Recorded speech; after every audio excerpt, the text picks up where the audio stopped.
SuperTalk Mississippi media production. This is Gerard Gibert, and thank you for listening to MidDays here on SuperTalk Mississippi. MidDays with Gerard Gibert is on the air. MidDays with Gerard Gibert is powered by C Spire. Power your home or business with C Spire Fiber. To learn more, visit supertalk.fm/C Spire. C Spire Fiber powers SuperTalk Mississippi.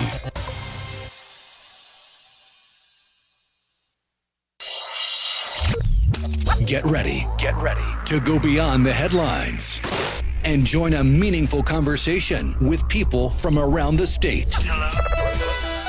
You're listening to MidDays with Gerard Gibert here on SuperTalk Mississippi.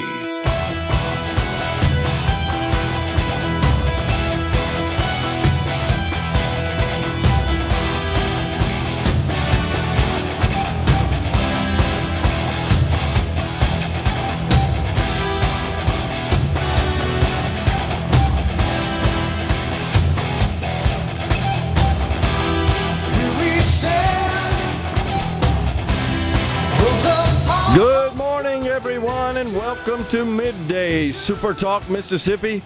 I'm your host, Gerard Gibert, along with a rhino in the Element Wealth Studio, guiding you through the middle of your day with facts, fodder, and fine music on this Hump Day. Okay, who turned on the dang heater? It got a little comfortable for a couple of days, but the heat is back. Seems a little sultry today, but September often can be a very hot month. Again, you know it because it's football season. It's always hot in football season and freezing cold in baseball season. We got them reversed. We need to change that around, I think. We're all strapped in and ready to go. Jimmy Failla. He's the host of Fox News Saturday Night with Jimmy Failla and host of Fox Across America with Jimmy Failla. He's coming on middays at 10:35. He, of course, always has an entertaining and humorous take on much of the news from across the nation. And, Rhino, folks like him that just immediately think of everything in terms of humor, there's just a plethora of content to deal with now.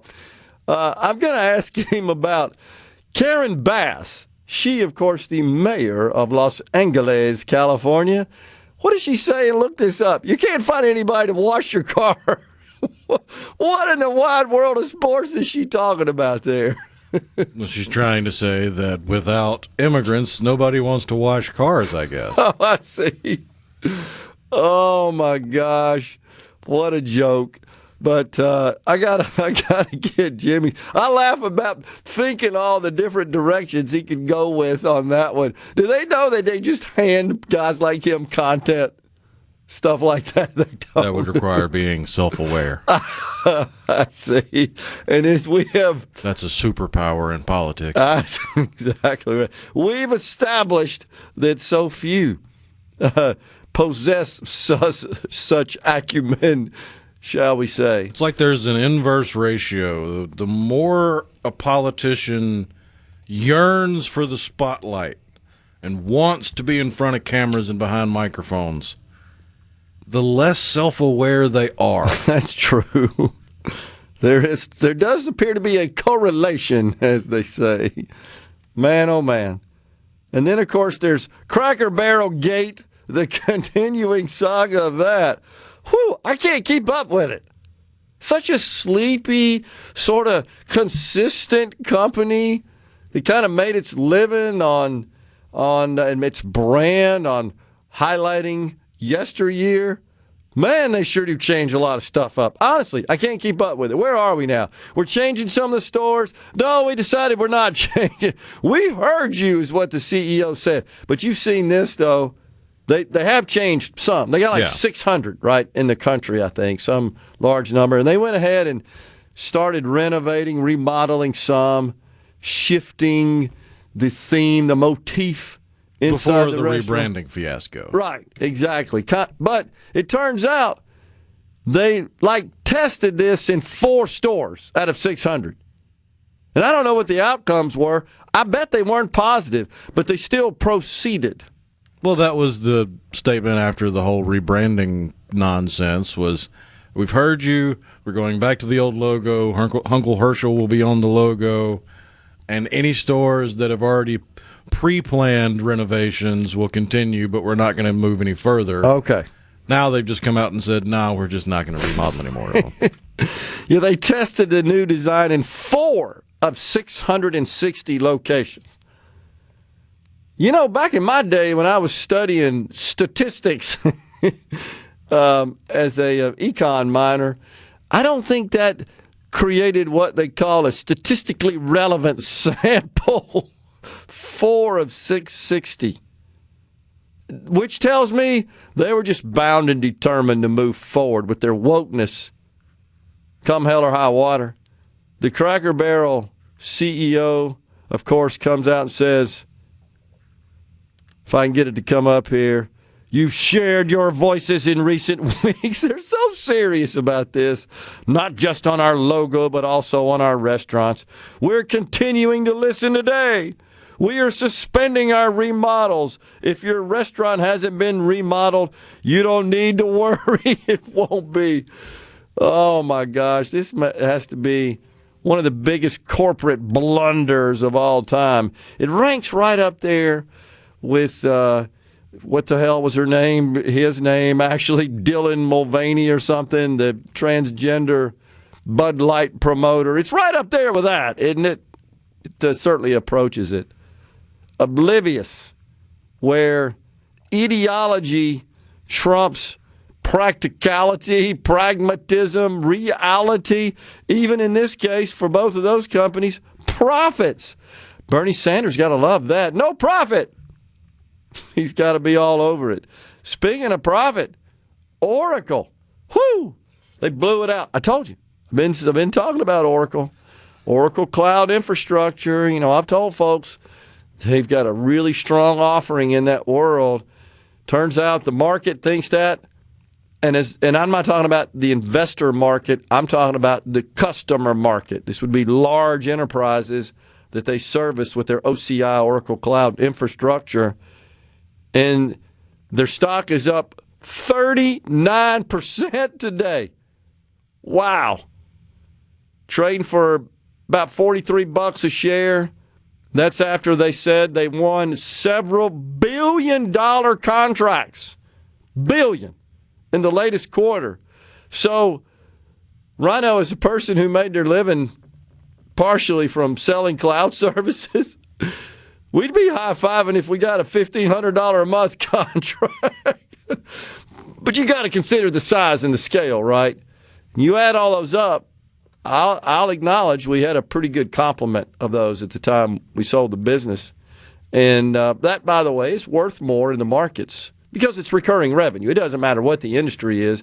You got contractual subscription revenue, that fetches a higher valuation from the market than when you're having to go out and hunt for your food, as they say, constantly.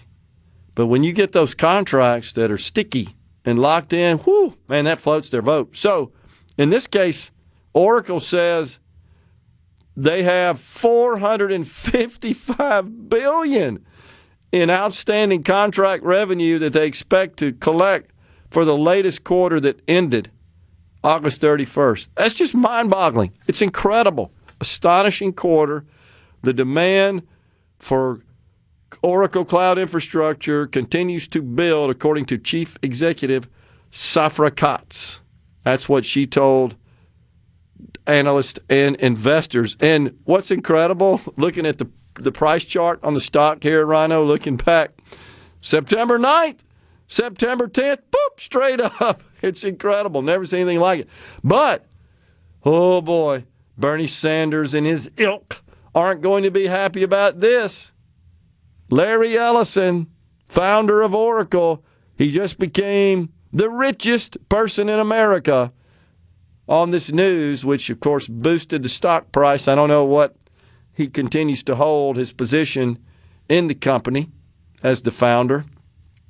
But he's now the richest. I think he made $70 billion today is how much his wealth increased, if I'm not mistaken. Oh, yeah, they're going crazy on that. How dare he get rich because the market likes what he's selling? That's just not right. So last night, I was privileged to speak to a group up at Ole Miss, the Young Americans for Liberty. So I got to tell you, these guys asked some great questions. And I went through some of this stuff. I talked about some of the things that you and I have shared on the program. Last week, Elon Musk. He got a new contract from his board at Tesla that could make him the nation's, if not the world's, first trillionaire. Now, he's got some lofty goals he has to meet, but I think he'll work towards getting that done. He could be the first trillionaire, and I believe we're going to mint, this is my belief, my theory, 5 trillionaires before the end of the decade. 5 trillionaires in this country. And Bernie Sanders has already said, there's no way we're letting anybody become a trillionaire. Unbelievable. Because as you like to say that Bernie says, give me all your money. Right. You can't make that and have that in your own balance sheet. You got to send it to him because he knows better what to do with their money than they do. We're stepping aside for a break. We're just getting started in the Element Wealth studio. Stay with us.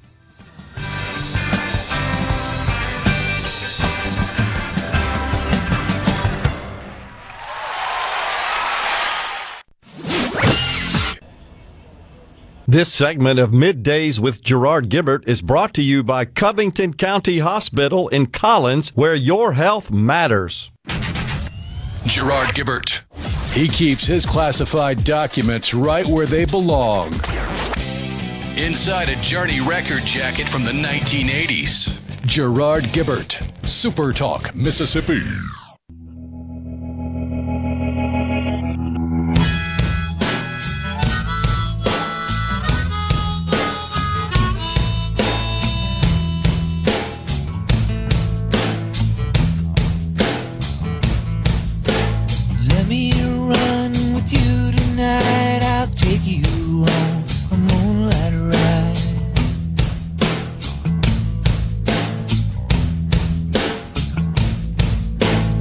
Someone I used to see, but she don't give a damn for me.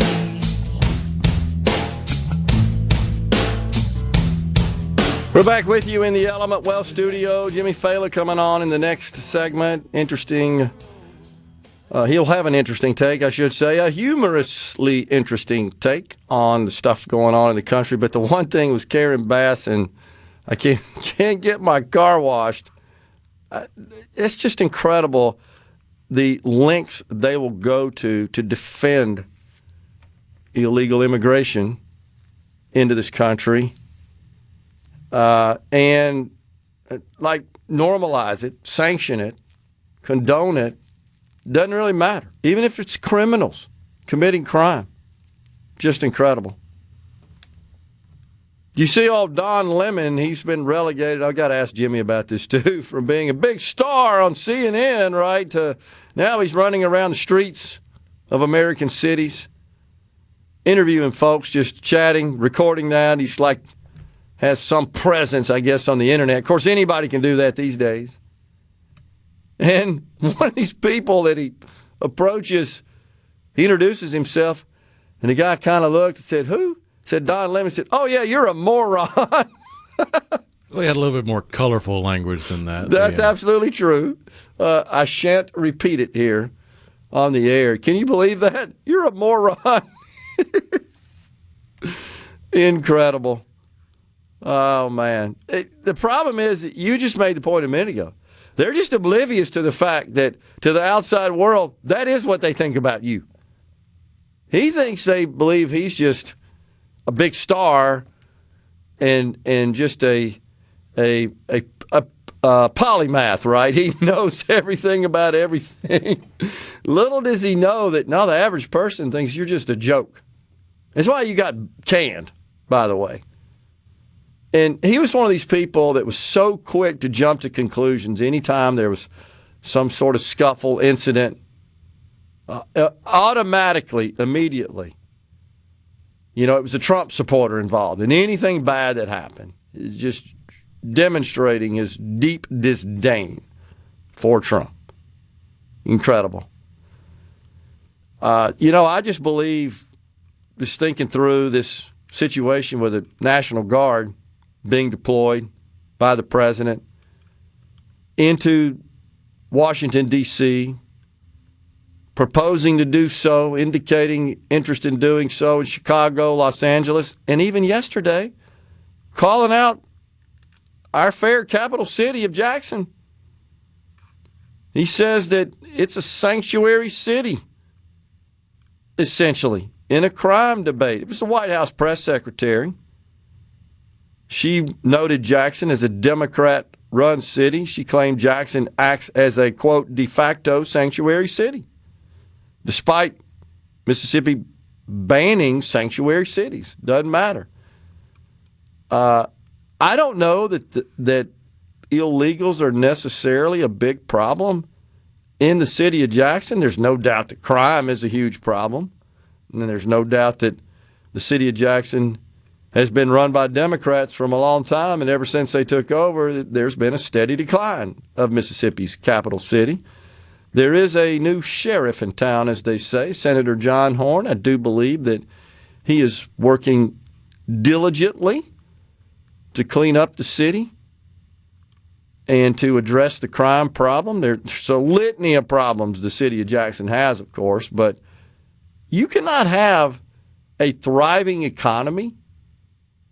And a thriving economy means you have some income to live on if you cannot ensure that there is law and order. It's just simple as that. The two are inextricably linked. This is what the Democrats don't get. No law and order, no thriving economy, no opportunity. You want to blame this, what they deem to be lack of opportunity. The system is rigged. It's those big corporations and billionaires. They're the ones that are preventing you from achieving your financial and economic goals. No, it's crime. It's government policy, and that government policy includes just looking the other way when it comes to crime, where they have the Democrats for some time now to decriminalize crime and vilify the victims. And now this deal in Charlotte, North Carolina, Vi Lyles, the nutcase mayor out there, who says, yeah, it's a mental health problem. You can't arrest your way out of that. They want to always point to something else. They never want the person who committed the crime to take personal responsibility for their actions. Can't do that. No. It's somebody else's fault. And as long as you keep peddling that narrative, you're going to continue to have people commit crime, and somehow, in some twisted, distorted, manipulative, delusional way, they will persuade themselves, will they not? Oh, this is justified. They told me it was. I know I've referenced this scene a lot on this program, but I think tells the story and captures this narrative perfectly. And it's the young black lady in front of the buildings burning in the background being interviewed on one of the left-wing channels. And remember what she said was that, if they go in there and take Gucci purses, that's okay. That's reparations. In other words, you're entitled to go steal someone else's property. They're condoning it, justifying it, validating it. Oh, that's a great message. So all she's doing is hurting the very people she claims to be helping, because they cannot thrive in an environment that is rife with crime. When are they going to wake up and realize that? I think they're losing many of their own supporters on this issue, and the polls, statistics bear that out as well. And that's why I support the president in his actions here. Also, Caroline Leavitt, the White House press secretary, referenced Birmingham and Democrat-run cities in Louisiana, such as New Orleans, Memphis. They're all overrun. There's a rash of crime. They're all run by Democrats, and they all look the other way.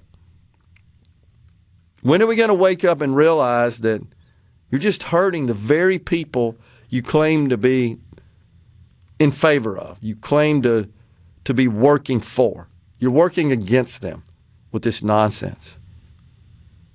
Really incredible.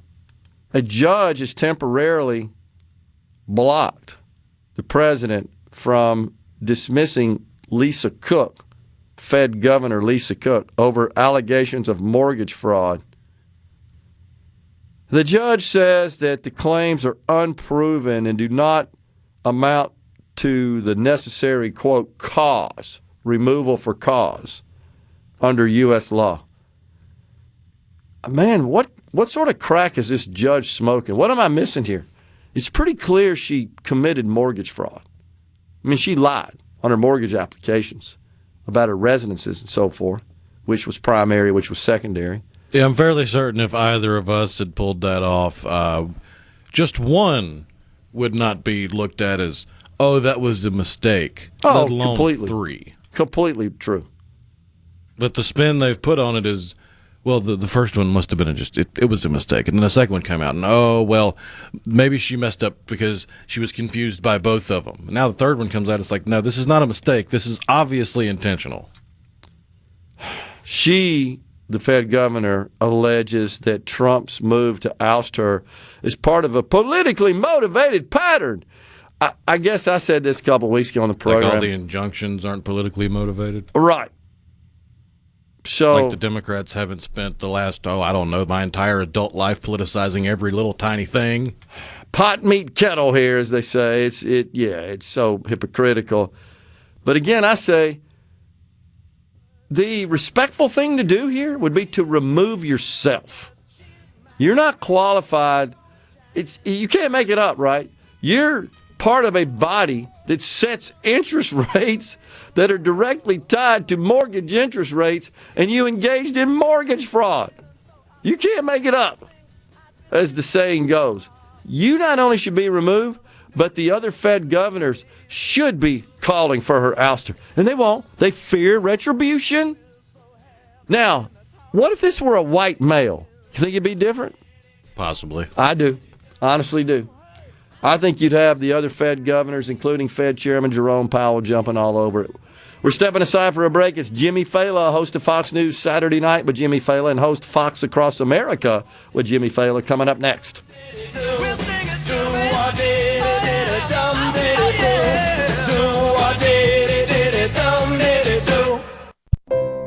Covering the stories that matter most to Mississippians. Gerard Gibert. Middays with Gerard. Super Talk, Mississippi.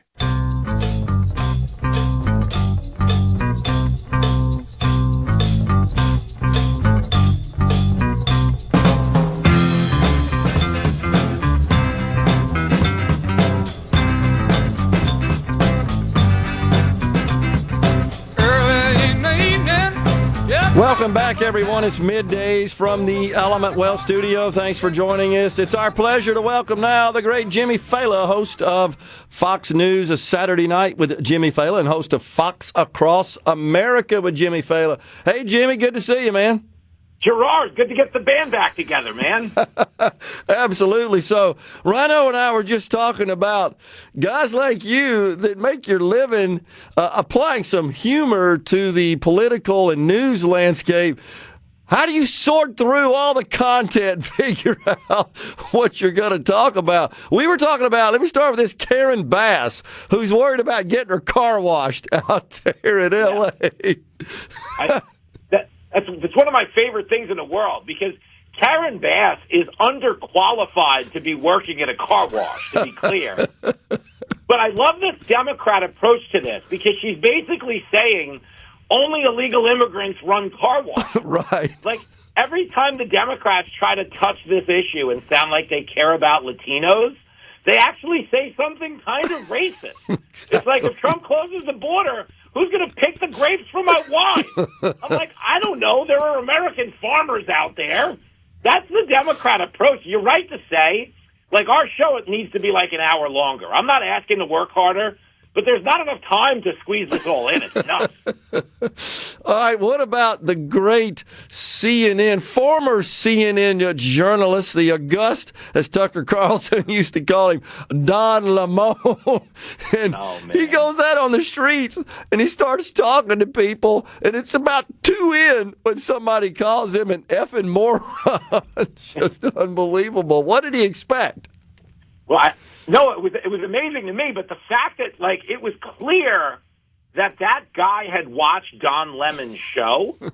So technically speaking, Don Lemon's ratings were twice as high as we all thought. If he had 2 viewers, he might be able to get CNN back on the phone and get a raise. They might bring him back hat in hand. I mean, I love that.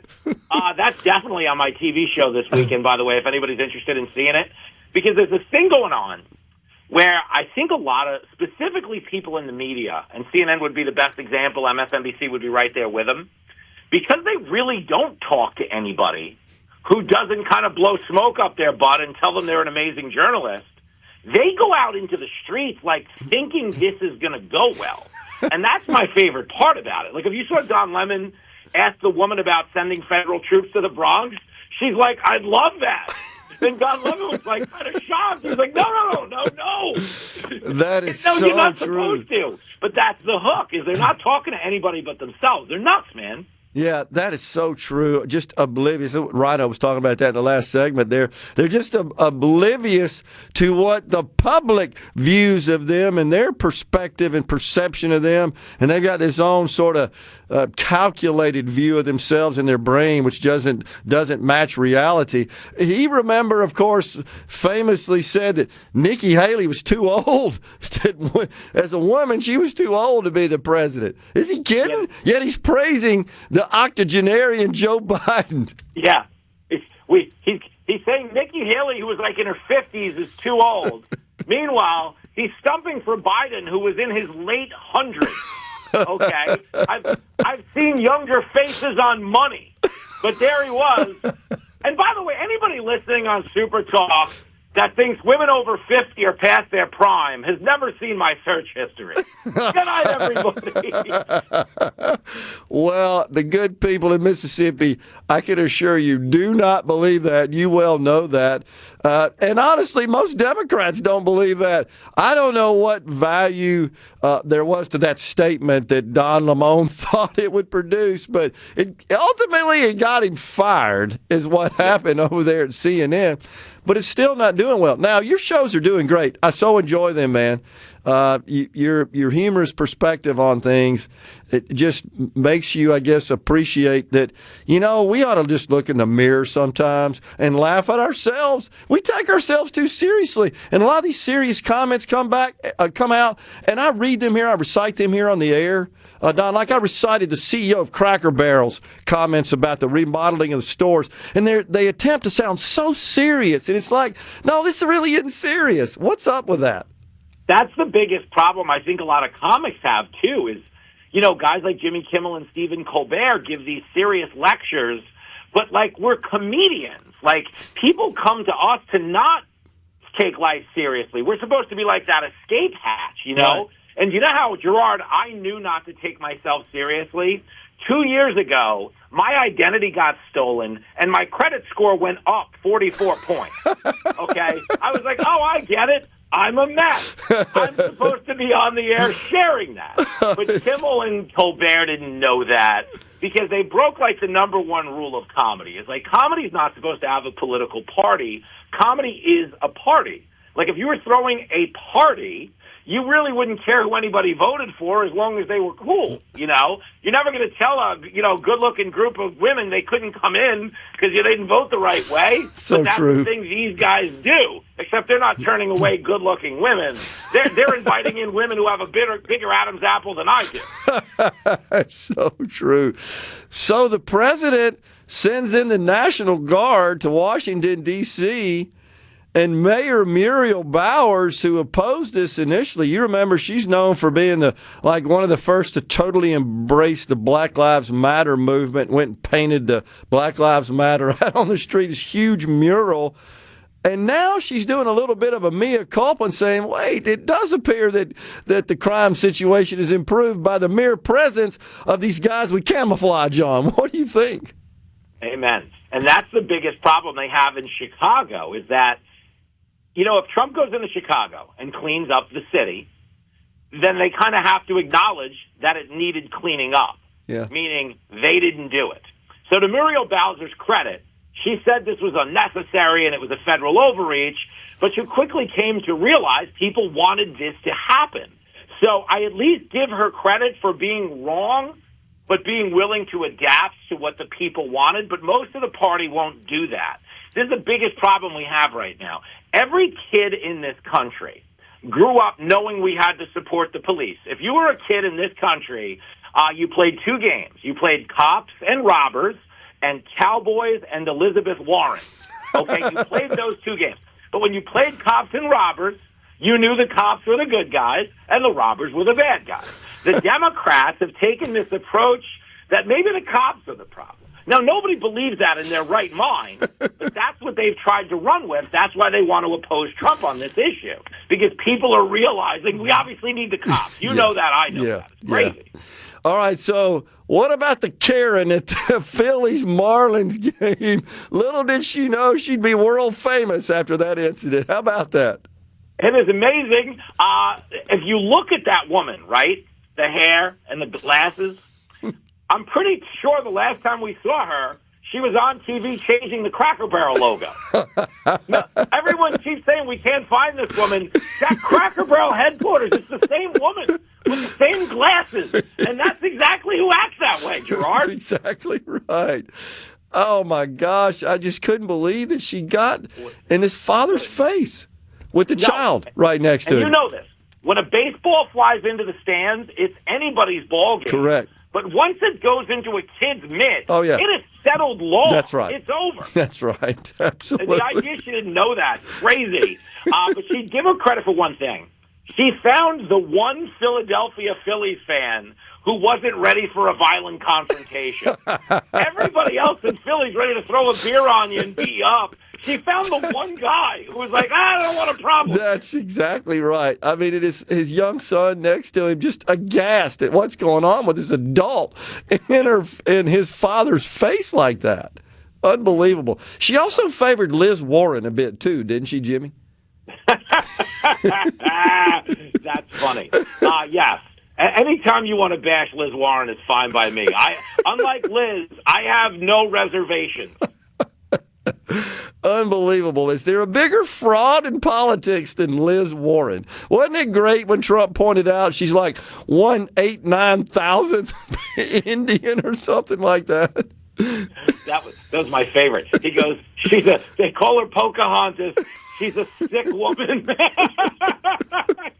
And then he determined he had more Indian blood in him than she did, which is just incredible. But this is the fraud we see that sort of underpins the Democrat Party. You may have seen Jasmine Crockett. She may be the dumbest person in the entire Congress that says, no, law enforcement is not there to prevent crime. They're there to solve crime. What the heck is this all about? It's the craziest thing in the world. It's like, if a cop is in a robbery in progress, he doesn't say, hey, you guys go ahead and finish up. And then I'll start my little investigation. That's right. Like, you got to realize Jasmine Crockett is only there to make AOC look smart. They want AOC to run in 2028. The only way it's going to work is if they put Jasmine Crockett on every day between now and then. And you'll hear AOC and be like, oh, she's not, maybe she's not so dumb. That's awesome. The problem. Jasmine Crockett is so dumb, she thinks Aunt Tifa is one of her relatives. She has no idea. Jimmy Failla, host of Fox News Saturday Night with Jimmy Failla, and host Fox Across America with Jimmy Failla. Appreciate it, Jimmy. Really enjoyed it, man. Thanks a lot. You're the best, Gerard. Let's do it again soon. Yes, sir. We're coming right back in the Element Well studio.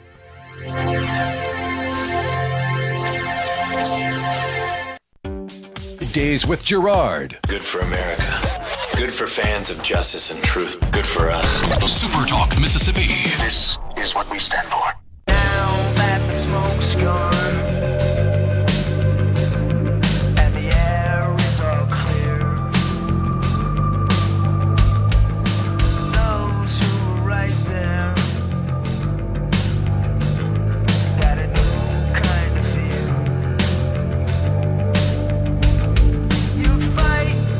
Well, we're so fortunate to get Jimmy to join us. It's just good to laugh, man. And he can certainly make you do that. And, you know, Rhino, he's a very skilled journalist in that you can't throw a subject at him he doesn't know about. And so the folks will know, and you know this, we didn't talk before that interview. We didn't even discuss what we're going to discuss. That's not noted in our content director, Alex, who made the schedule. And when I suggested, hey, you know, this would be a good time to get Jimmy back on, and generally speaking, she determines our guests, but we can make recommendations and suggestions, and I threw that one out there last week, and she was good enough to contact his folks and get him on. But, you know, this normally she'll come back at me and say, hey, Gerard, they want to know what you want to talk about. And I'll give them a list of stuff, and it's just off the top of my head. We may or may not talk about that, but it's something to get us started. But with Jimmy, you don't have to tell him anything. He can handle anything you throw at him, man. And so I don't even worry about it. He's familiar with everything we talked about. He's like you and me. He's tracking all this stuff all the time. But he's got a little special dimension in that he can bring some fantastic humor to it, and that's what he does well. And I'm glad he's made it on the national scene. His show is very entertaining. And he's so right, man. You got to sometimes sit back and just look at all this and say, this is crazy. It's crazy enough. Like Karen Bass with the, who's going to wash our cars? I mean, you could come up with 1,000 jokes on that. And he's absolutely right. It's the first thing that hit me is, if you or I said that, would that not be considered, oh, you're just racist, xenophobic, and all that crap? You know they would. They jump all over it. But she, being a black female, can say that with impunity. So there's a double standard is the point about all that. And it's stupid to say that anyhow. So Jimmy was great to highlight that.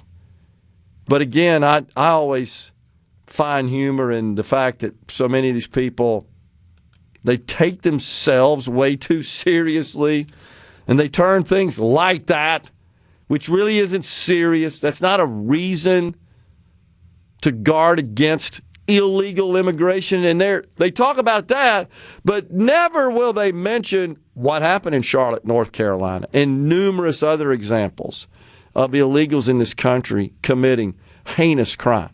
They won't acknowledge that. You never hear it.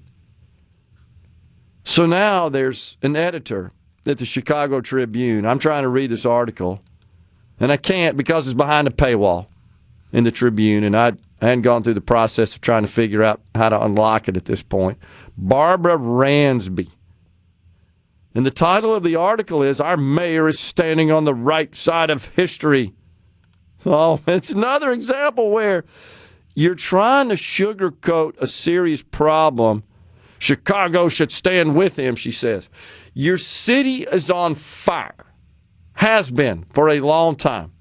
People do not feel safe in the city of Chicago. And all you want to do is fight and lash out at Trump rather than addressing the problem. You've got no solution. You've proposed no solution.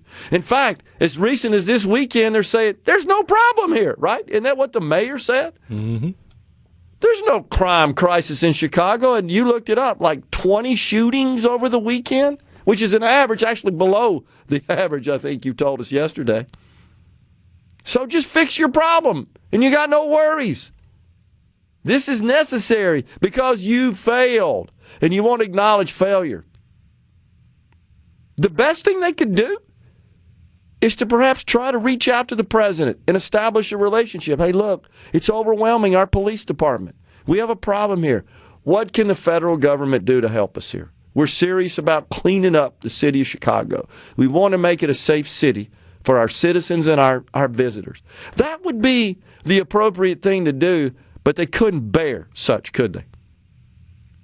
Because it requires a little humility, and they don't possess any. They just simply don't. It requires the respect of the president's power, the president who was duly elected by the people, and they just can't do it. And look, that doesn't mean you have to agree with the president on every policy issue. But this is a problem you should be able to agree on. I mean, this is something that the human senses should be able to detect. And therein lies the rub, because they refuse to accept reality. Gosh, man. Well, if you don't accept reality, you can't solve problems. It's just simple as that. And you have a problem. And you won't acknowledge that you have a problem, which, to your point, means you're not accepting reality. Thus, the problem festers and expands. And it's hurting everybody. And it's hurting the very people that elected you. That's what really bothers me. It's time for a break. Fox News, Super Talk News coming your way. At 12:20 today, it's Ricky Mathews, a Super Talk Mississippi host, of course. He hosts CoastVue and Super Talk Outdoors. He's going to talk about the upcoming Mississippi Book Festival that's going on this weekend. He is moderating a panel discussion at the Book Festival. We're coming right back in the Element Wealth studio.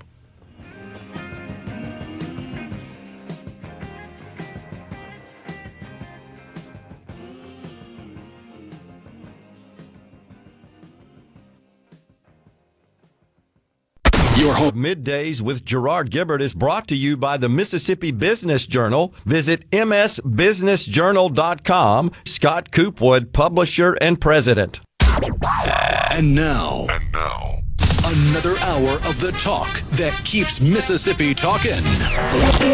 Middays with Gerard Gibert. Begin your transmission now. Now on Super Talk Mississippi.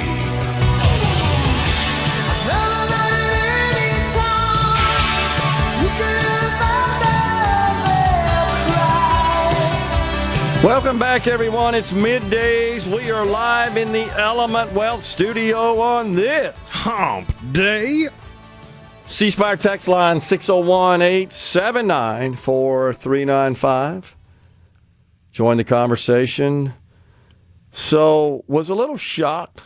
Rhino just sent this to me that the Wall Street Journal, they finally started to cover, or at least covered with a single article at this point, Irina Zartuska. She was the Ukrainian refugee here escaping the war on asylum in this country legally, minding her business on a train, and then was brutally executed by a thug with a knife that we've now learned had been arrested and released 14 times. And I'm disappointed in that the Wall Street Journal, this particular article, they politicize this incident. And by the way, the printed version and the digital version, Rhino, have two different headlines. That's not totally unusual, but I'm starting to think maybe that they edited the digital version, because I'm about to read to you the printed version headline. Woman's stabbing death becomes MAGA talking point. No, it's a human talking point.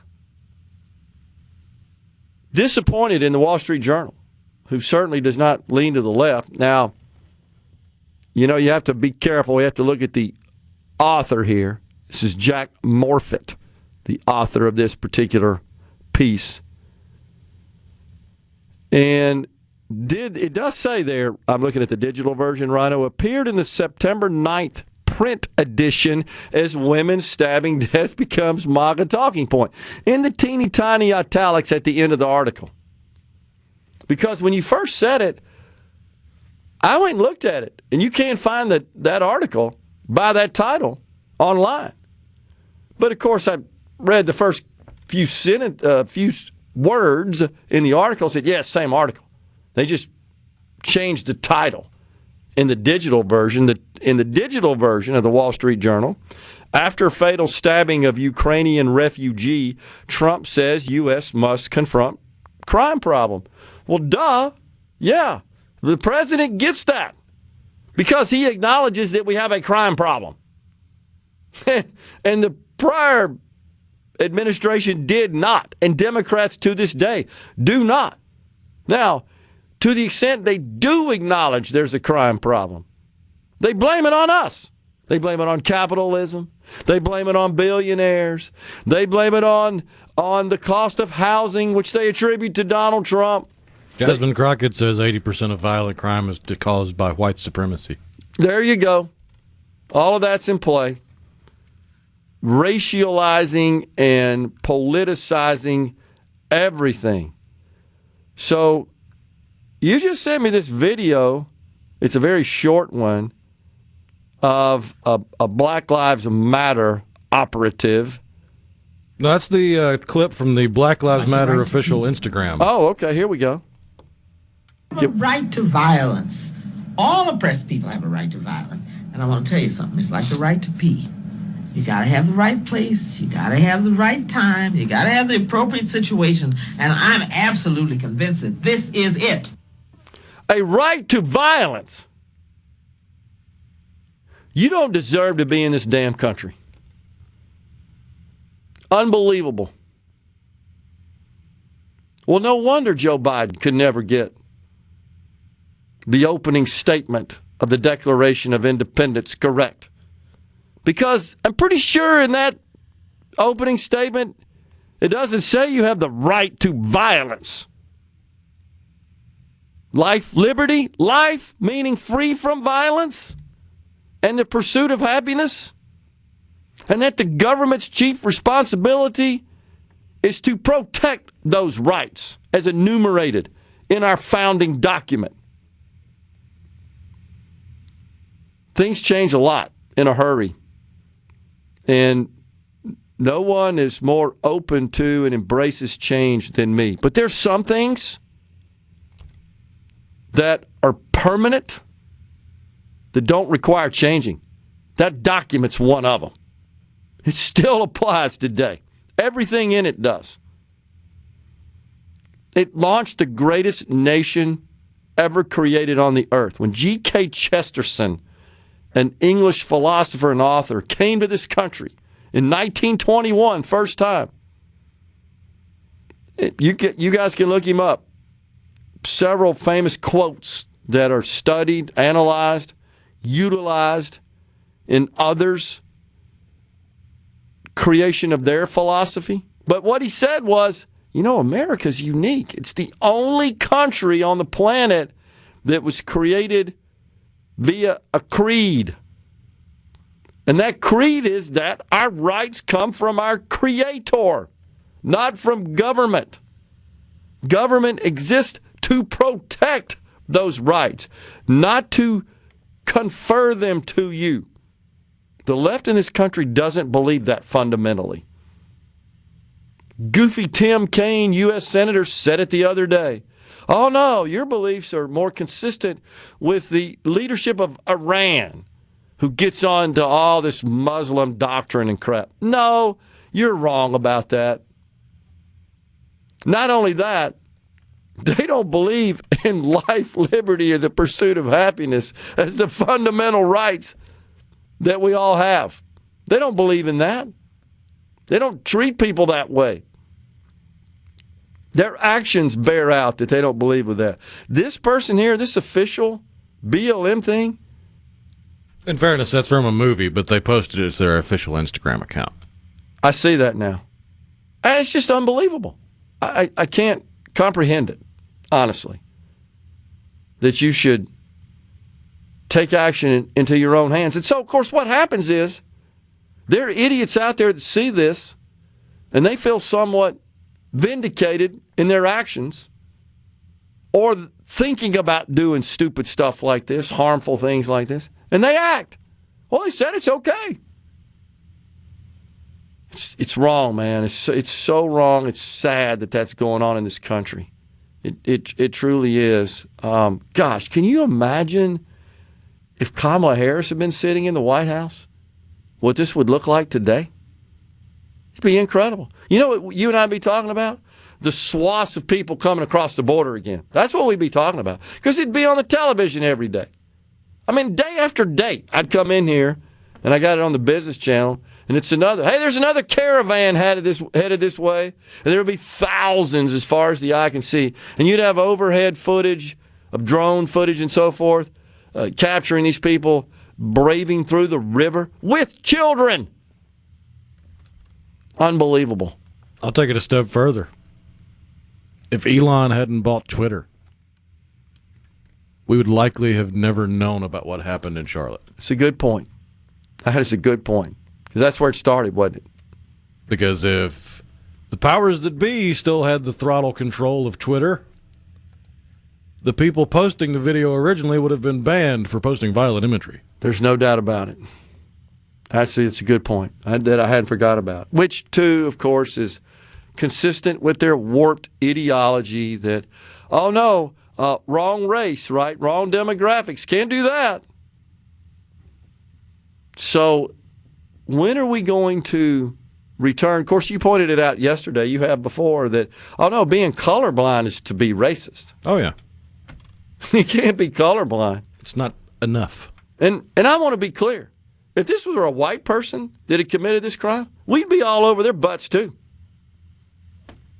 There's no excuse for it. We don't see black and white here. They do. What we see is a heinous crime committed. And whoever commits it needs to suffer the full consequences and force of the law. Execution isn't good enough for this person. So they're totally wrong in that respect. And I submit it is they who are racist in that regard. Democrats have always been the racist. I totally agree. They've just managed to spin and convince enough of the population that they're not somehow through redefinition and a little bit of rehab on their image. It's so sad. But you hear stuff like Bass out there in California basically saying a racist statement, but she gets a pass because she's a Democrat. Nope, absolutely true. 100% true. The double standard is like having no standards. You have no standards. And if everything is racist, then nothing is. I mean, it's crazy. And when are they going to wake up and realize that's the way it works? Time for a break here on Middays. Coming right back in the Element Well studio.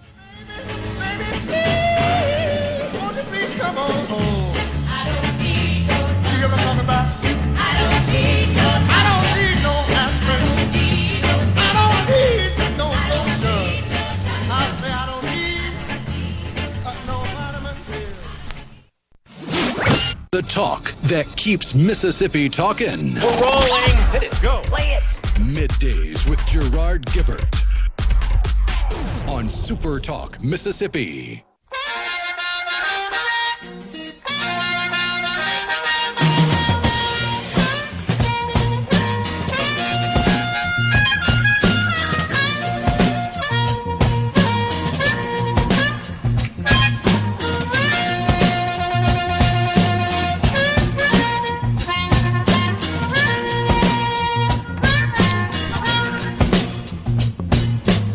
We're back with you in the Element Well studio.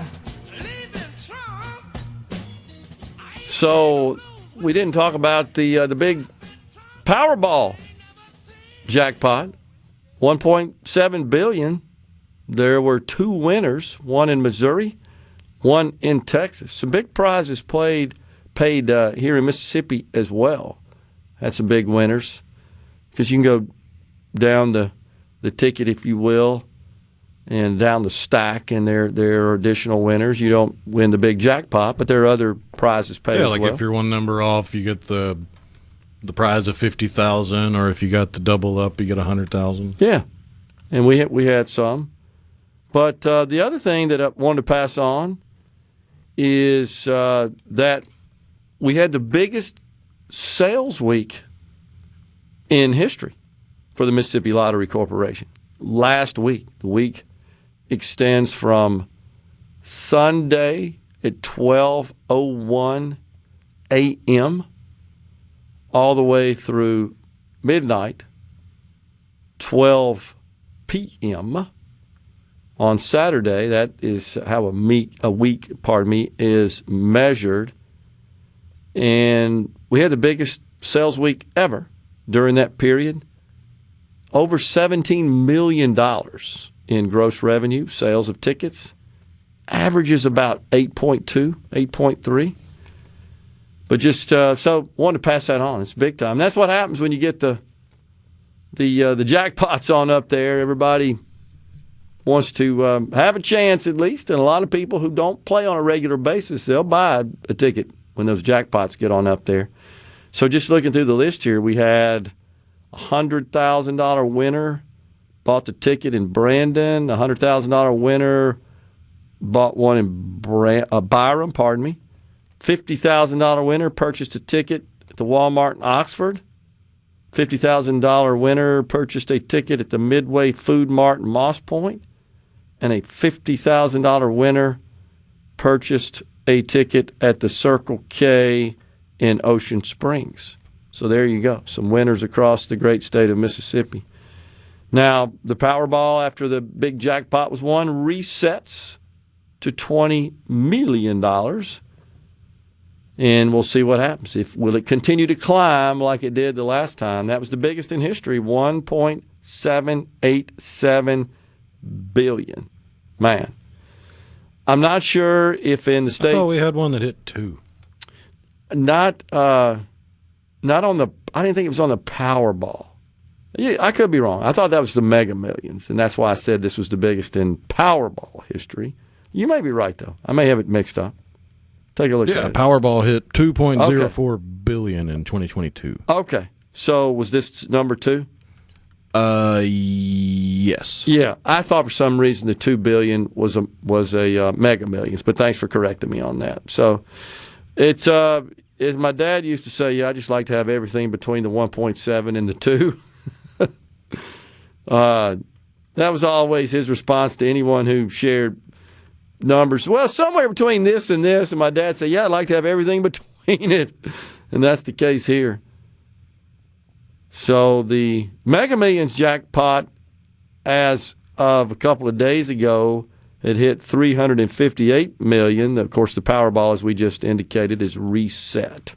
So second largest, Rhino is determined, second largest Powerball jackpot in history at $1.787 billion.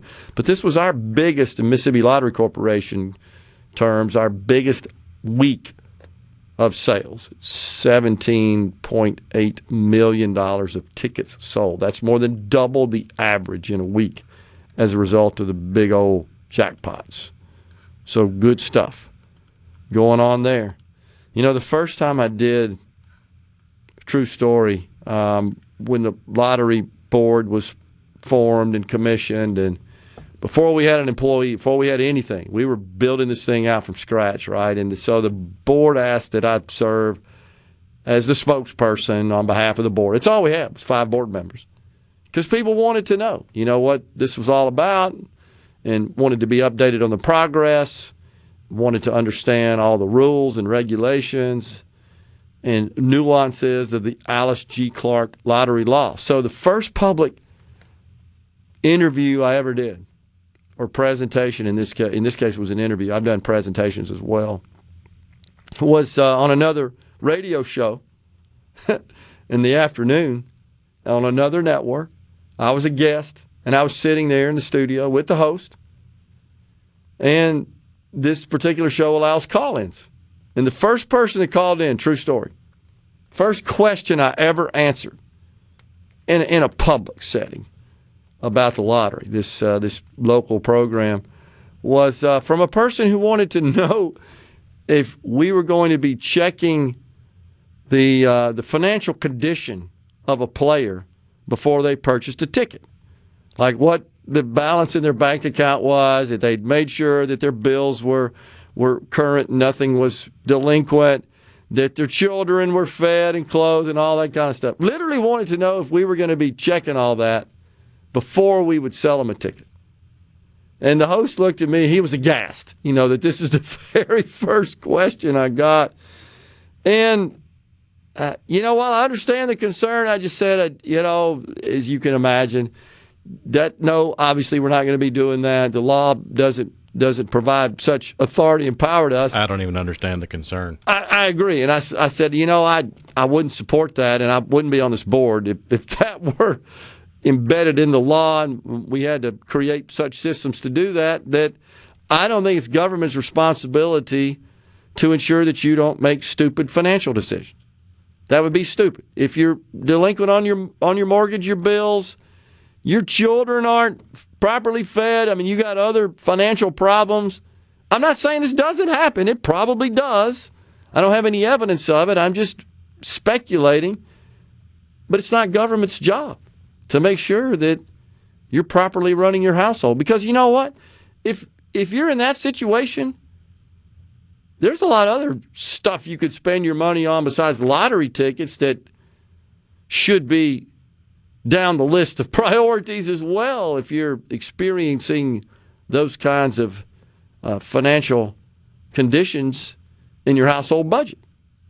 But that's the very first question I ever answered about the Lottery Corp. Interesting stuff. I mean, isn't there fine print, though, that if you're behind on certain things, they can withhold that from your winnings? That would be child support. That's in the law. If you win more than $600 and up, if you have a ticket, a prize of $600 and up, you've got to redeem that with the lottery office. The retailers cannot redeem that, and that's primarily because at that point taxes must be withheld from the winnings. $600 and up, federal and state taxes have to be withheld. So generally speaking, a person comes to the lottery office, to the redemption center, and they present their ticket, and it's redeemed. Well, the first thing they have to do, the folks that work in the redemption center, is determine if you're current on your child support. And if you're not, you're in arrears, those monies, to the extent they are available from the prize you won, are withheld. And you receive the net. A fair amount of that, I can't remember the exact figure, but I was a little surprised to find out just how much was withheld last year. I want to say it was like $600,000 in the last financial statement I saw. That's the number that comes to mind. But I'm telling you, within 2 weeks after the lottery was up and running, we had a situation. Person comes in and they win $10,000 on a scratch-off. They're $9,000 in arrears on their child support. And, of course, they're informed by the Redemption Center personnel, which, by the way, are secured behind bulletproof glass. You can understand why. Goes crazy. I want all my money. Sorry, sir. Law says we have to withhold your child support here. And he gets hostile, starts making a scene. He's not shooting these people behind that bulletproof glass, of course. And they have a way to immediately summon, in this case it's in Rankin County, that's where the Lottery Corp is. Rankin County Sheriff's Department comes out, kind of sneaks up on him and apprehends him, gets him on the ground, has to handcuff him and take away just for acting crazy, right? So he got his public disturbance, right? Whatever the violation is. So he got his $1,000. But I'm telling you, that happened within 2 weeks, and I always thought, well, the word would get around that that's the law, and people who know they're in arrears wouldn't come and present. They'd get somebody else to do it. They have to work something out with them because it's a bearer bond. It's not attached to you. But it's amazing people don't know that, don't think about that, don't care. And they come in and they find out, and yeah, those monies get withheld. I think it's a good aspect of the law, honestly. Coming right back in the Element Wealth studio.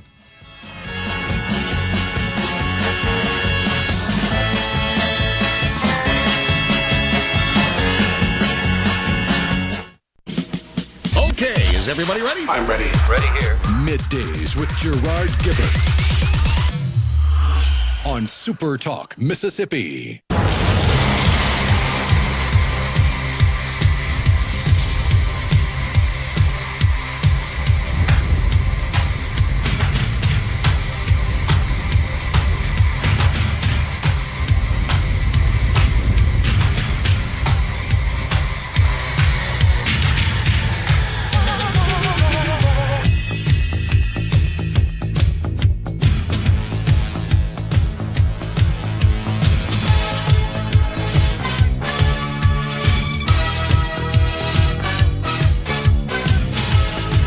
Boy, that one used to get fired up in the disco era across the discos. You can hear that pounding bass drum there and bass. Got to have the bell bottoms and the stacks on for that one. And the silk shirts unbuttoned down to about your belly button. A lot of fun back in those days. We're back with you, though, in the Element Wealth studio on the C Spire text line. Louis from the 662 says, they don't want to thrive. A life of crime is easier than a 9-to-5 job. Sadly, Louis, and that's just in reference to my statement that you can't have a thriving economy. You can't have opportunity. You can't pursue happiness as is protected, supposed to be protected by government based on what's enumerated in our Declaration of Independence and our Constitution, if you don't have law and order. It's essential. And if you look at every other country that suffers economically, and I don't mean they're just behind this country, I mean countries that have clearly two demarcated classes, where one class, small class of individuals, really do have concentration of wealth, and everybody else is just destitute, poor. It's because of corruption and crime. In this case, often white-collar crime. Doesn't matter. Crime is crime. And where there is crime, there are always hurdles and obstacles to achieving economic stability and widespread economic opportunity.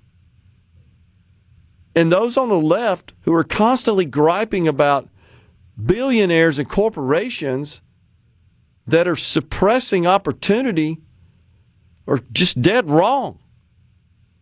Crime and corruption and big government contribute more to suppressing and diminishing opportunity. I had this discussion with the kids at Ole Miss last night. The billionaires aren't precluding opportunity for them. They're making opportunity, as a matter of fact. You think about all the tools available to us today created by modern-day billionaires. We talked earlier about Larry Ellison and Oracle's cloud infrastructure. And you go back in history and look at what Oracle created. I mean, what really made them a company, the product, the technology that was the starting point for Oracle.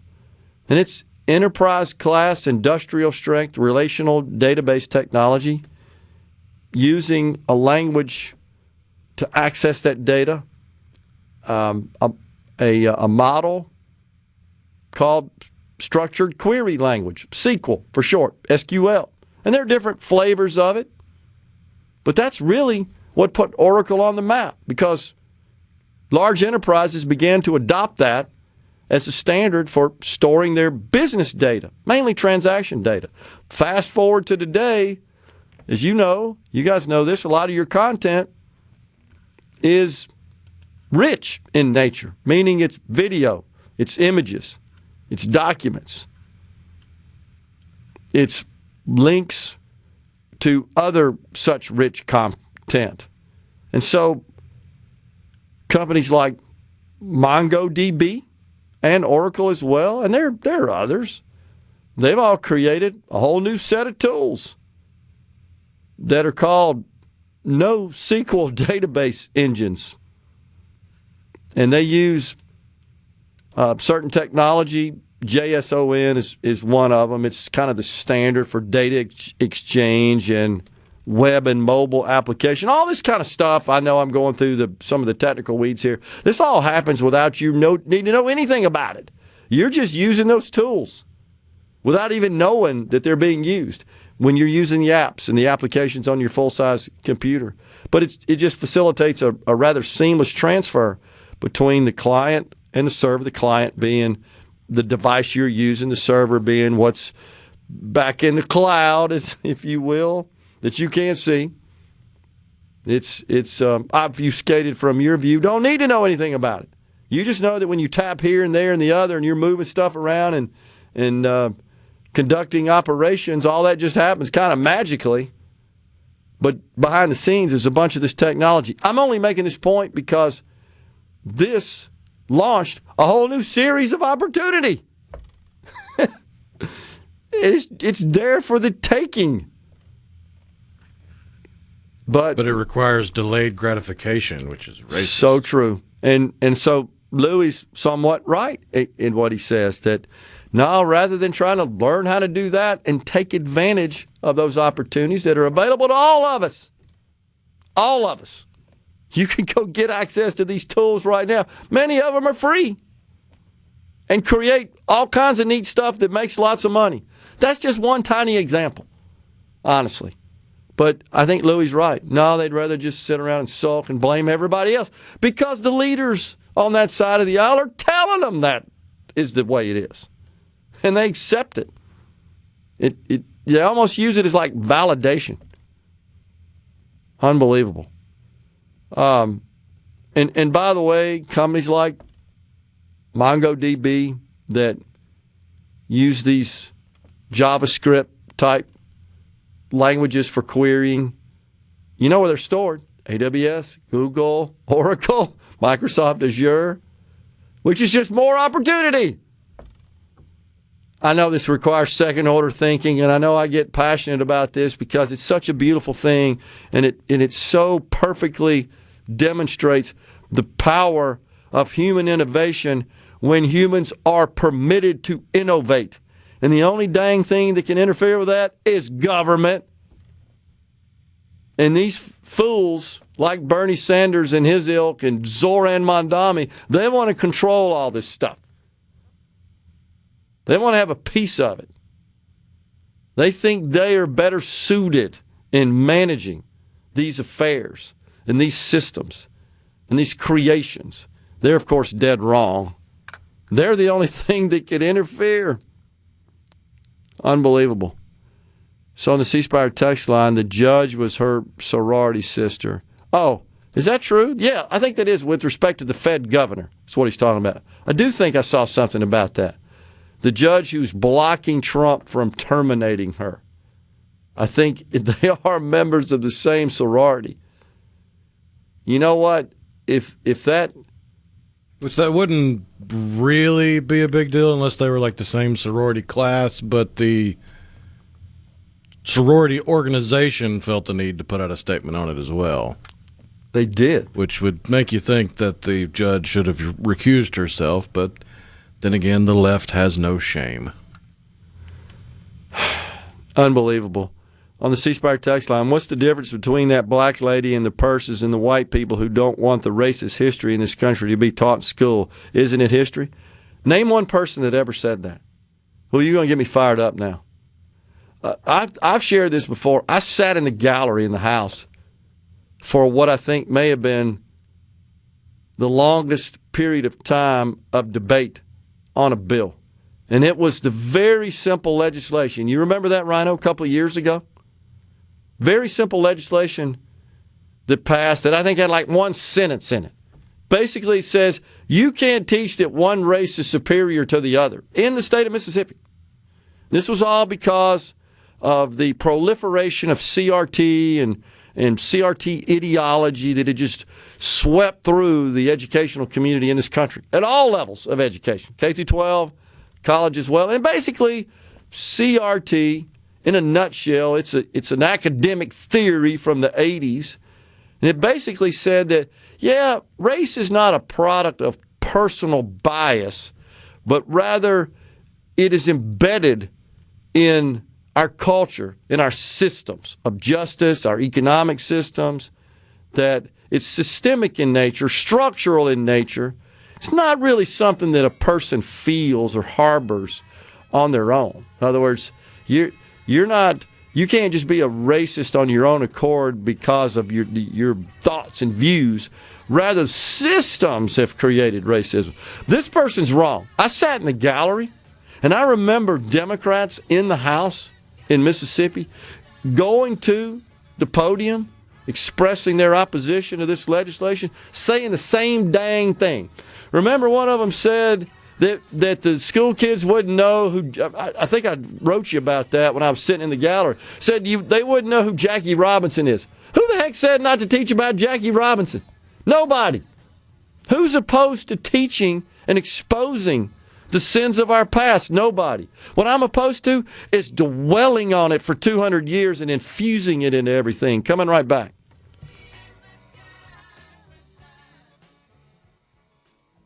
Failla, Mississippi. It's so awesome! Middays with Gerard Gibert.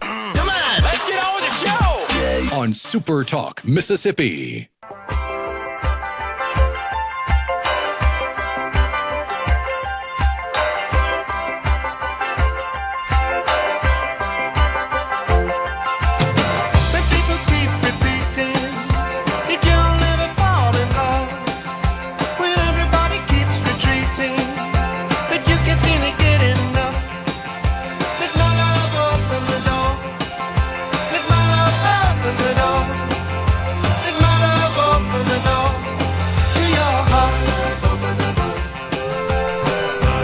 Welcome back, everyone. It is Middays.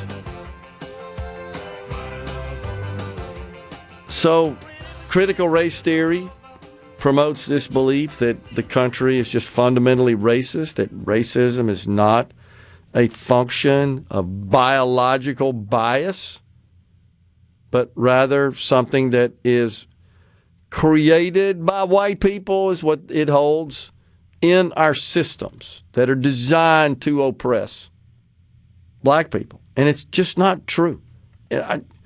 Find an example of that. It's basically a tinfoil hat theory for the melanated. That sounds like it. Yep. Well, and let's think about this. Because it has no basis in reality. But they twist themselves into knots and pretzels trying to rationalize their asinine viewpoints. And I certainly acknowledge and admit, and always have, that we have some sense in our past with respect to this. No doubt. Nobody is dismissing that, trying to cover it up. I acknowledge that, admit that, but also think that it's time to acknowledge and recognize, man, we've made unbelievable progress along those lines. I just don't believe it's nearly even remotely close to being the issue that it once was. And that's because... If it were, Obama would never have been elected. There's a million examples to refute that kind of nonsense, which don't ever seem to be recognized or brought up. I mean, what kind of system allows for an African-American man to reach the highest office in the land if the system is racist? And vice president. How does that work logically? It doesn't. And there are a million other examples. Ding. Yeah. So tell the stupid people to sit down and shut up. The adults are in charge now. But to this person's point... They don't have a point. Well, that's true. They don't. But you remember that... They're trying to equate stealing thousands of dollars of other people's goods and saying that's reparations with telling 6-year-old Timmy he's an oppressor. That is so true. And it reminded me of Virginia, that Loudoun County, Virginia, which, of course, is one of the most affluent areas in the country. Right outside of Washington, D.C. That's why. That's what you need to know about that is it's government that made them wealthy, but the school district there. Gosh, how many times did we play clips of school district meetings where parents expressing their concerns were just told to sit down and shut up? By the way, when the left talks about Donald Trump's election being the end of democracy, no, that's the end of democracy. When people that are serving on your behalf won't listen to you, won't even give you an opportunity to express their concerns. When you're deemed a terrorist because you go to a school board meeting and you're concerned about the content that you don't want them to know about, that you're shoving down their kids' throats, that, my friends, reflects the end of democracy. which means, of course, government of, by, and for the people. But it got so bad in Virginia, which is a very liberal state, and it's the craziness that was going on in the schools that swept Governor Glenn Youngkin into office, a Republican, unheard of in the state. And one of the first executive orders that he signed, very similar to the legislation that I just discussed that was passed in this state a couple of years ago, it prohibited teaching divisive concepts. And that's anything that would violate anti-discrimination laws, because all that content that's being taught is discriminatory in nature. And it also said that no child in the schools could bear responsibility for actions committed in the past by other members of the same race. So when you got teachers, think about this, that are essentially scolding, admonishing second graders for slavery, that's insane. That's the end of democracy. You people that hold yourself up as so caring, so humane, so empathetic, you're just the dang opposite. You're using kids as your little pawns for your political agenda. What could be more egregious than that? You're a weak adult, is what you are. That's pathetic. But Youngkin had to issue an order. So to this person, and I'm going to get off of this, you're wrong about that. I was just telling Rhino on the break, we do the show down there at 2 museums. The Civil Rights Museum has more content related to this struggle going way back from the formation of the state all the way to present day, maybe than any building in the dang country. And I encourage people regularly to tour it. Coming right back. And now, the talk that keeps Mississippi talking. That's what I like to listen to. You're listening to Middays with Gerard Gibert here on Super Talk Mississippi.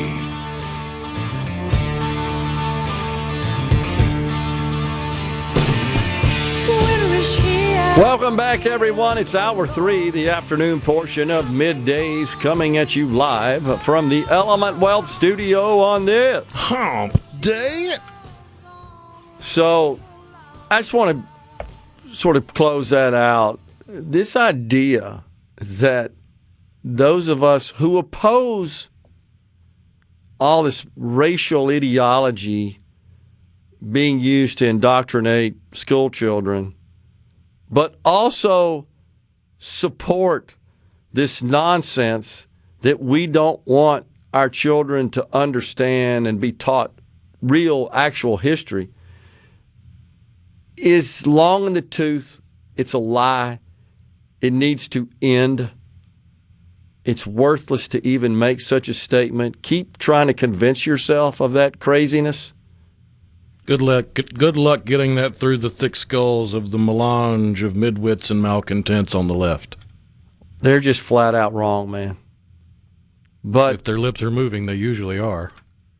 But to condone the idea that you could hold a young white child responsible for slavery because, at least in this country for the most part, slave owners were their ancestors, somehow distantly related because they're white.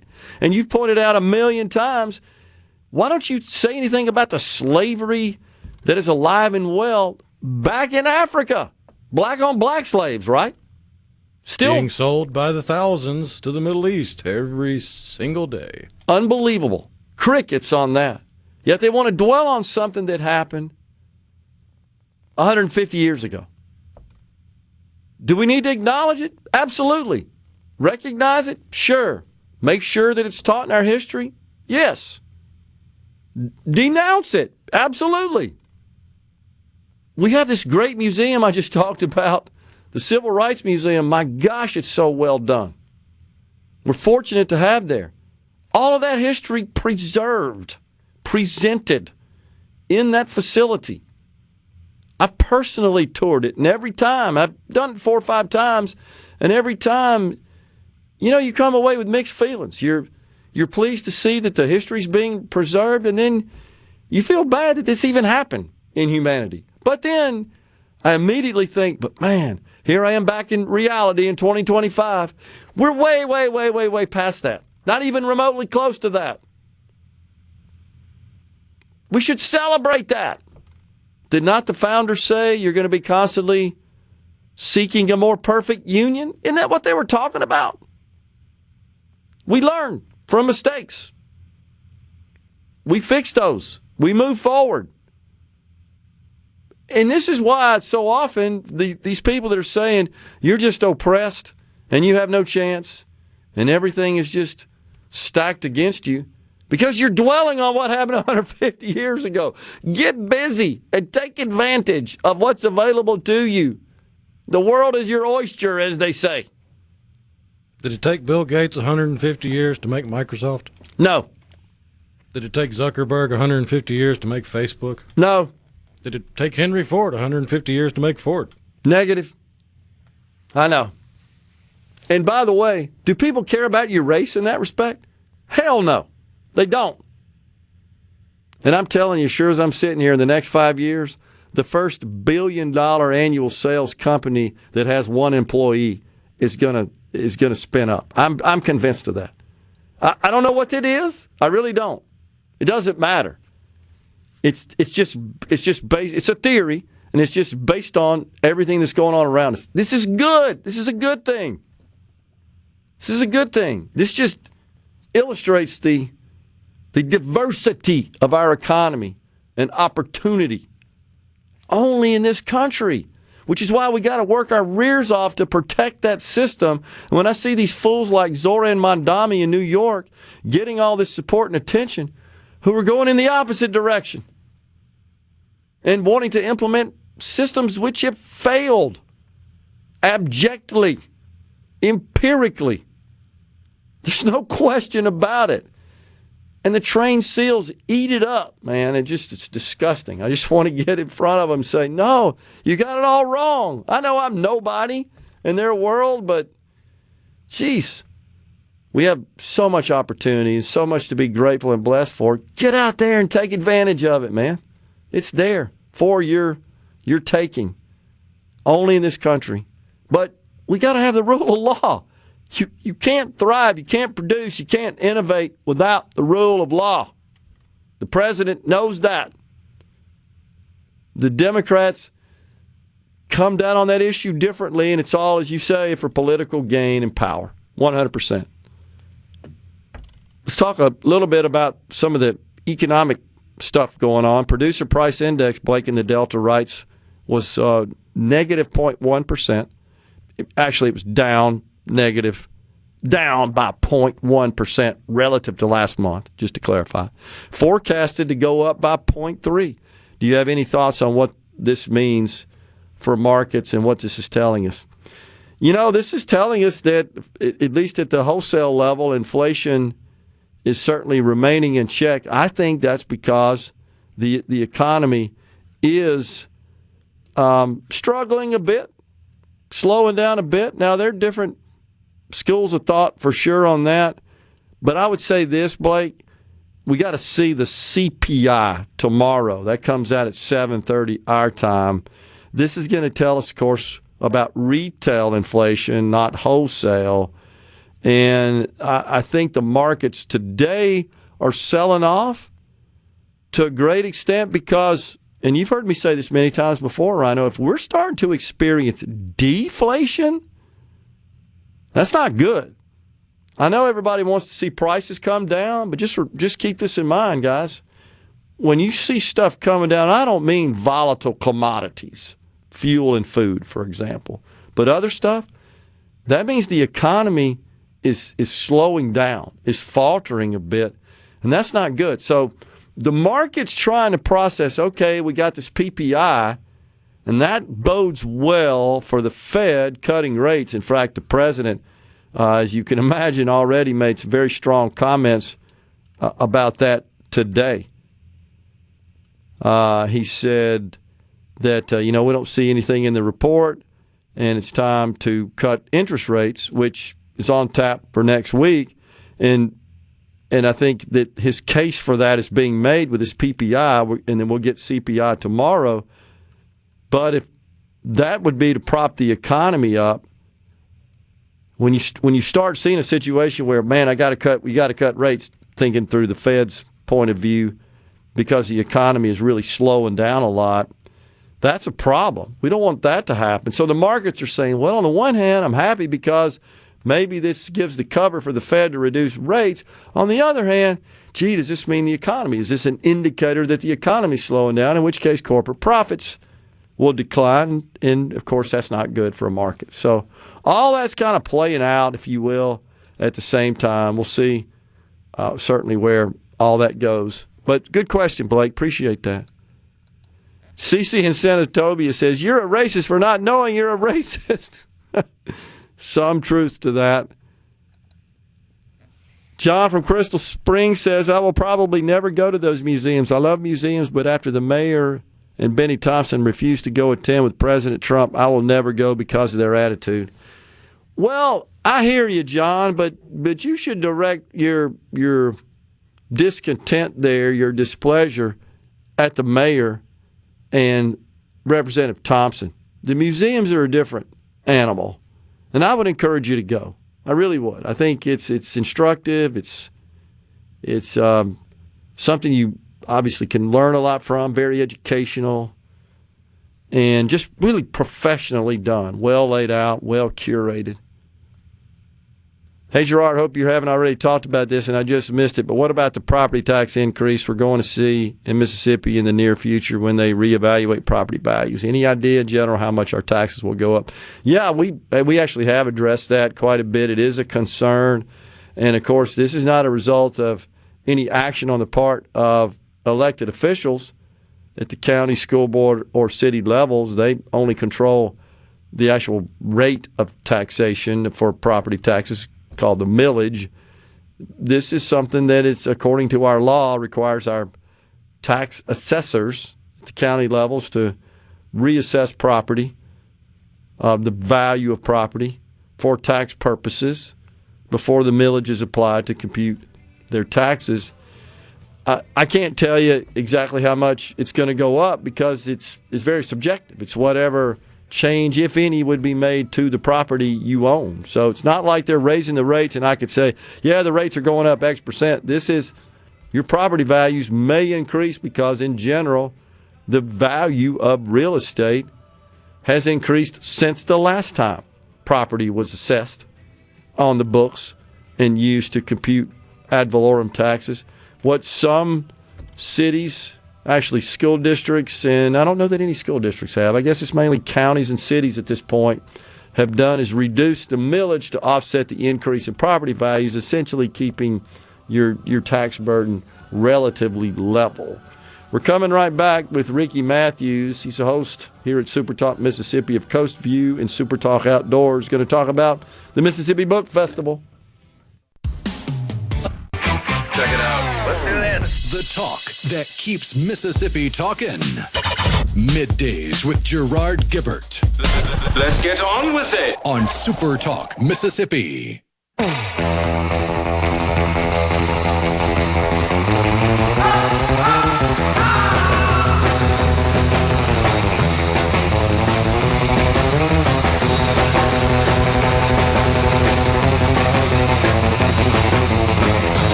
Welcome back, everyone. You are tuned in to Middays. We are coming at you live from the Element Well studio. We bring in now Ricky Mathews. He's a SuperTalk Mississippi host.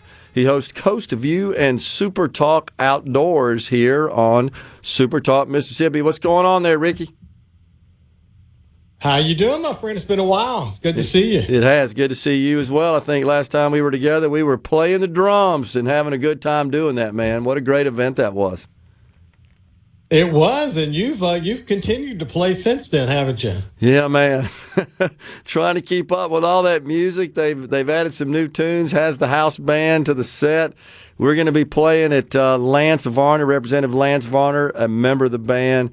This will be, I think, his third barn burner. He calls it. He's got a great place in Rankin County. It's a big political event.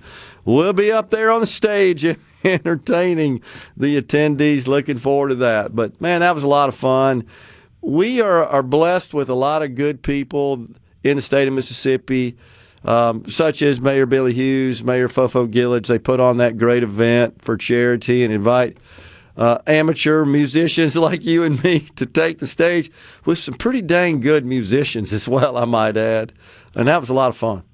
Yeah, it was very professionally done. Yeah, and we're surrounded by really good people. And while you and I hadn't actually sat behind a set in a while, once a drummer, always a drummer, Gerard. It comes back to you. That's right. That's what they say.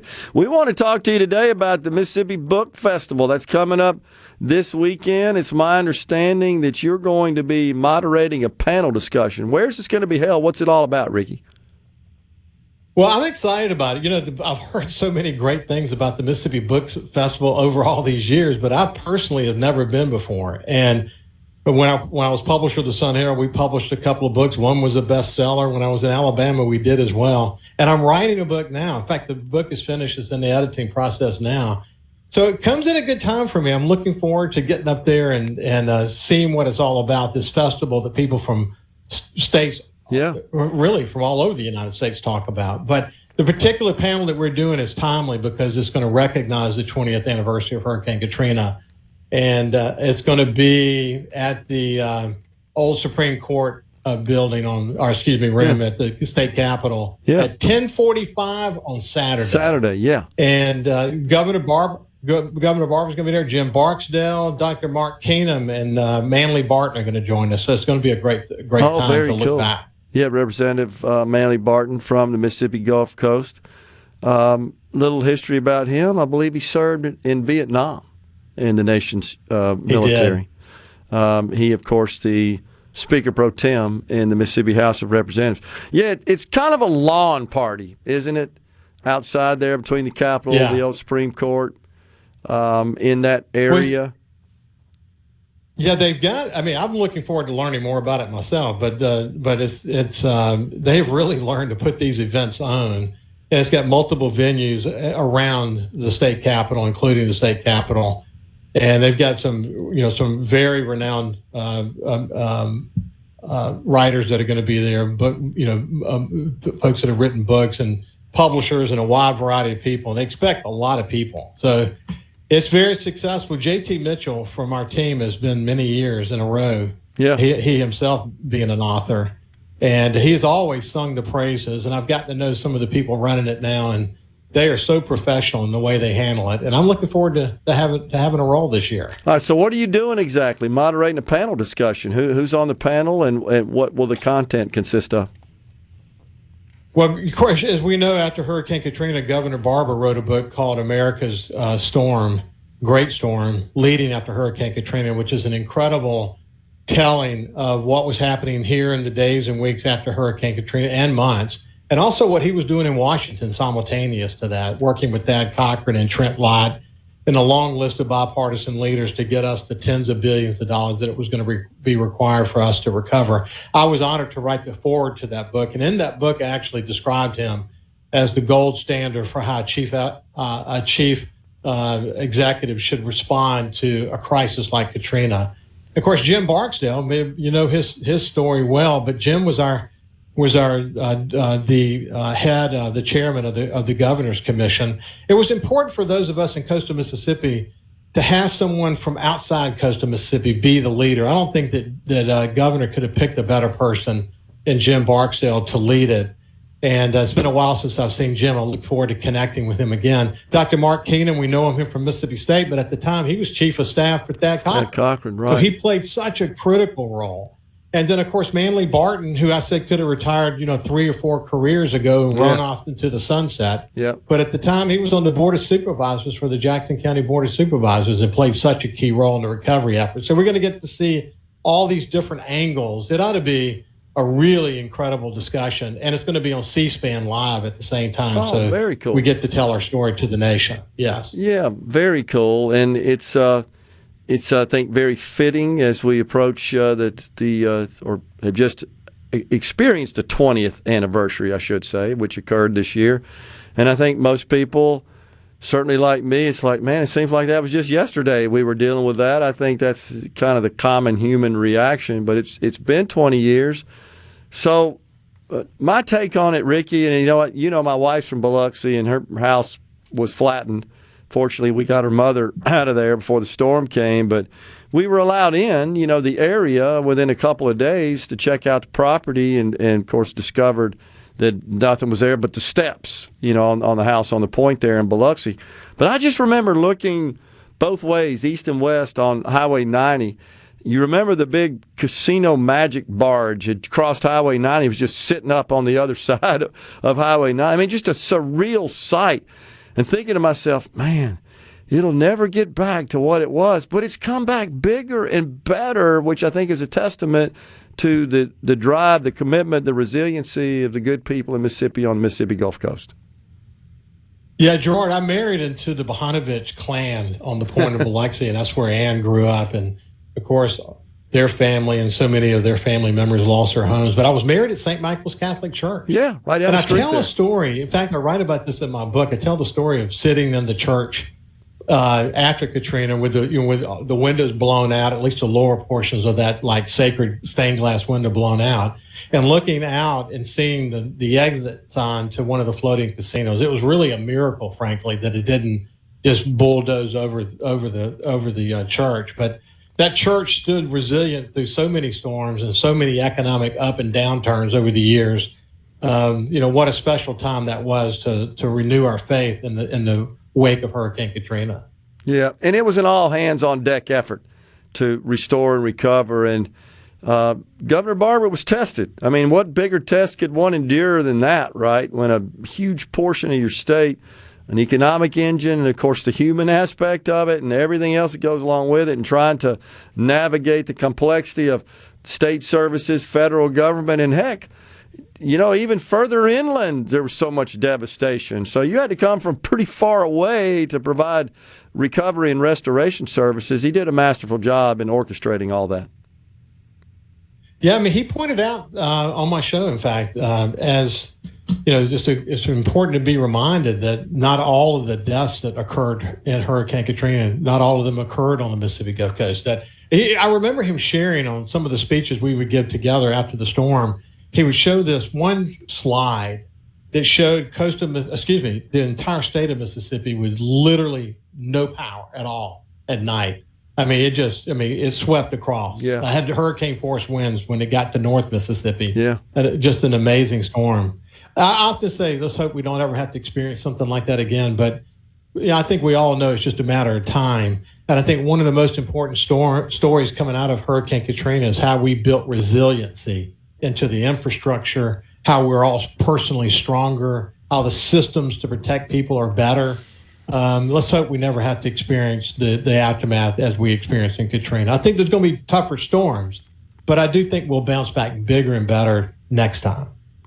Yeah, and he made the point that, we don't want to just recover to where we were. We want to recover to better. We will have achieved a goal and a milestone, and I think it's pretty clear that's exactly what's happened on the Mississippi Gulf Coast. I mean, you're a resident of there, and I'm a visitor, but I'm amazed every time I'm in the area. Yeah, listen, man. One of the things I often thought about when Governor Barber did this speech to the special session after Katrina, he said, "What will our kids and our kids' kids say of us? Will they say we got it?" I never forgot that. It rang so true in my head. And so many of the folks that were working around us in the community as volunteers to try to get ourselves out of that mess. Yeah. But we were all driven by the reality we cannot just build back what was. We've got to build back better. We got an opportunity to get this right. It happened. And build back stronger. So it happened. We did it. That's for sure. God bless the state of Mississippi. Look forward to hearing more about your panel discussion. I know you do a great job on that. Appreciate you coming on and talking to us about it today, Ricky. Good to see you. Great to see you, my friend. Take care. We're coming right back in the Element Wealth Studio.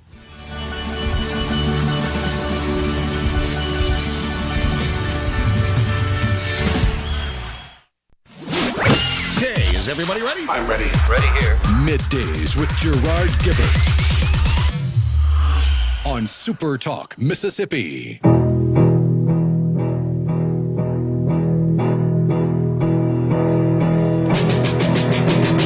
Good day, sunshine. Good day, sunshine. Good day, sunshine. I need to laugh, and when the sun is out, I've got something I can laugh about. I feel good in a special way. I'm in love and it's a sunny day. Good day, sunshine. Welcome back, everyone. That's from the All Hit Request line. Good Day Sunshine, of course, by the Fab Four, the Beatles. We take a walk.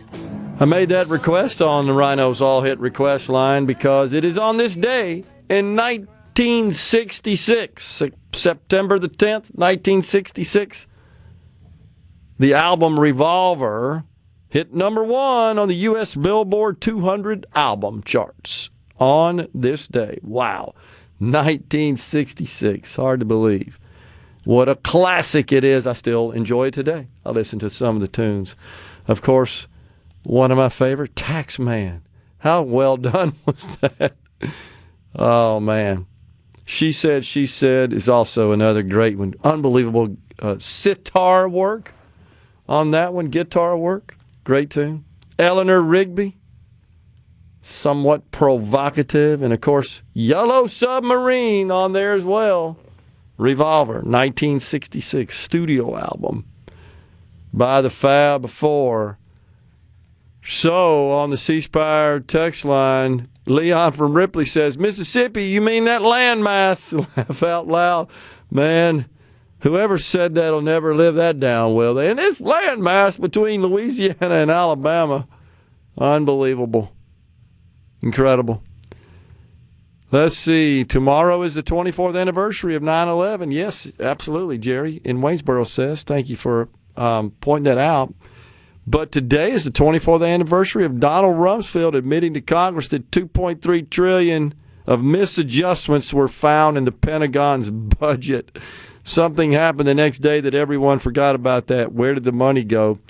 Man, I don't know, but we keep pumping more money into the Pentagon, the president's budget, the budget that is being debated up there in Washington, calls for increased spending on defense. So don't hear a lot of concerns for, unfortunately. But don't worry, the DOD set a deadline of 2028 for when they would finally pass an audit.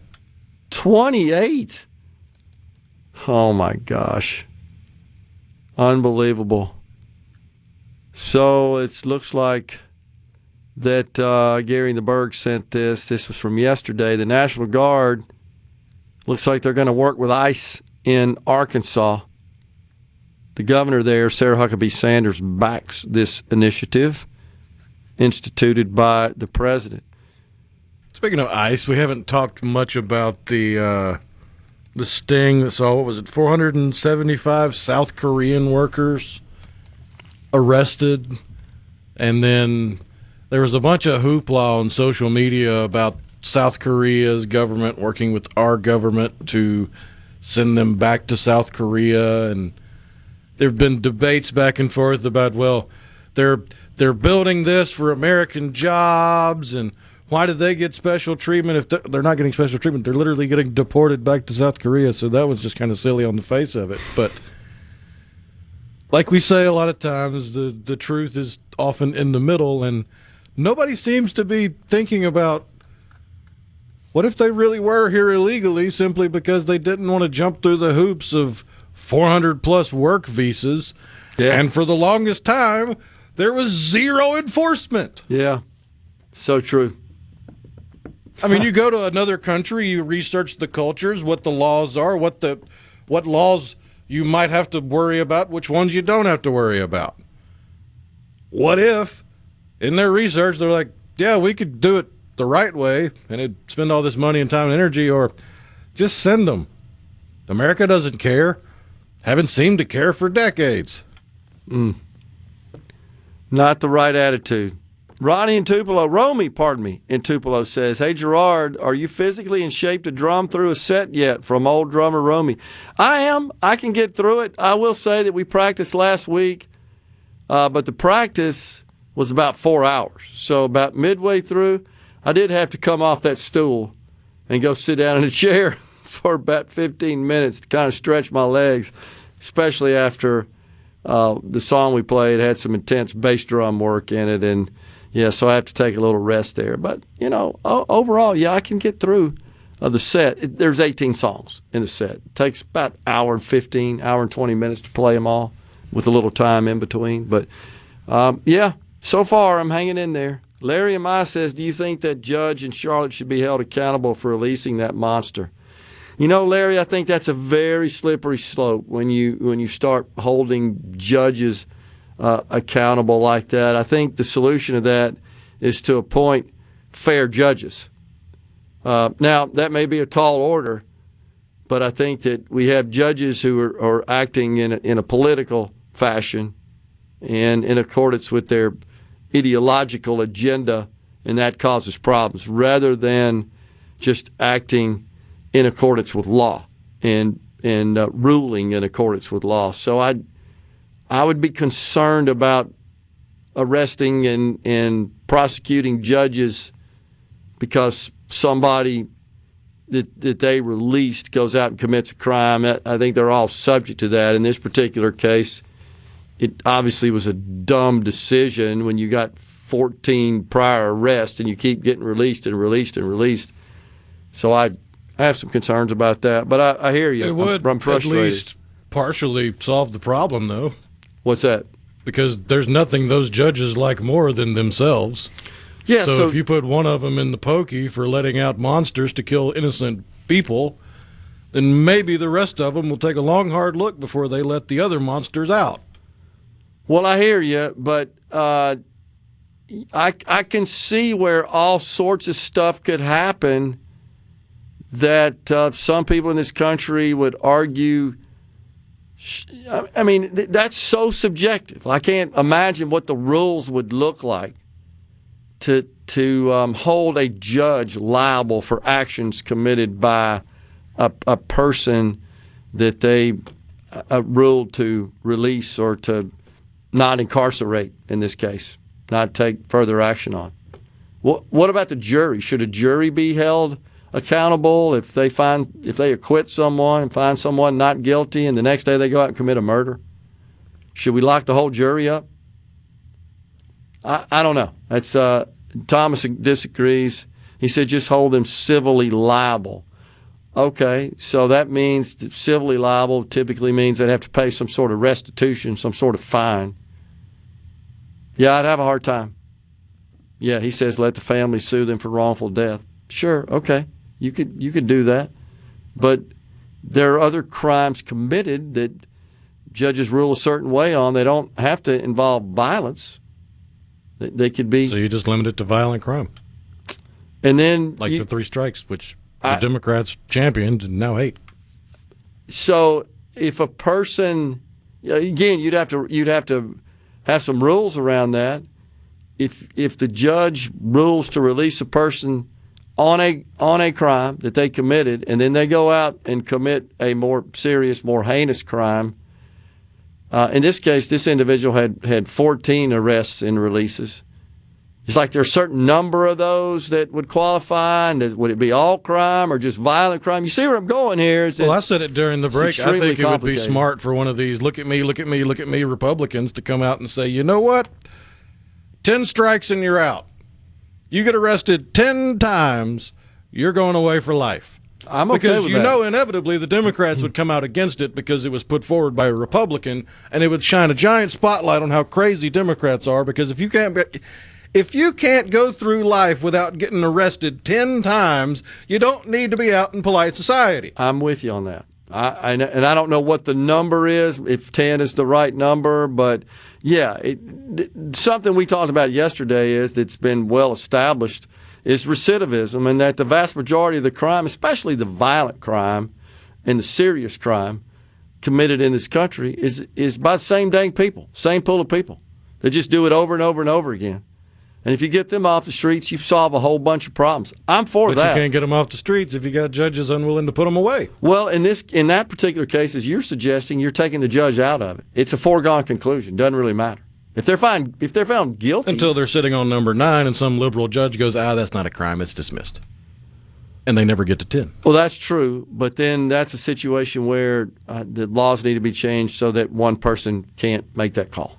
I don't know what that would involve, but it's just an idea that it goes back to a lot of stuff in this country where there are a lot of things where an individual has, I think, too much power. And that's not the way I think our system was designed to work. So, oh my gosh, Thomas, I don't need a book, man. It's ridiculous. Judge probably had nowhere to send him if he is indeed insane. Our mental health system, long-term hospitals have been closed. They're in a revolving door. It's a shame. That's Deborah and Carth. We agree with you. Rhino and I have talked about that before. I mean, you can. My wife is bring back big time. padded cells. My wife's big time. Lock them up. Says it all started when we decided back in the late 70s, early 80s, we were going to integrate and assimilate these people into, as you call it, civil mercy society. to the cruel is cruelty to the innocent. Good point. Good way of putting it. Final segment next.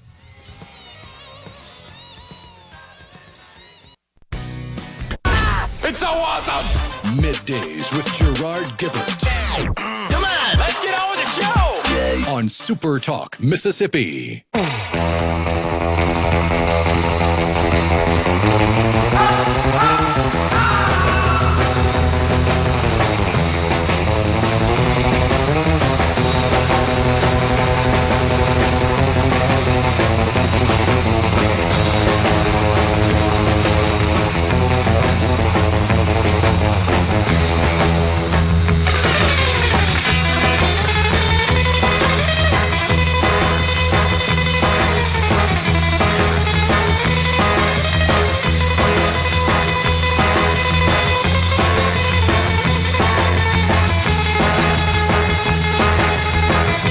Back with you in the Element Wealth studio. So, a couple of people ask, how come a bartender is held accountable for a drunk driver in some states? And I think Thomas and Greenwood made the same point. You can own a bar and be civilly liable. That's because those are the laws. Now, again, to Rhino's point, if we want to pass laws that stipulate, hey, if you release, I mean, it'd have to be pretty nuanced and specific and explicit. I'm not saying it couldn't be done.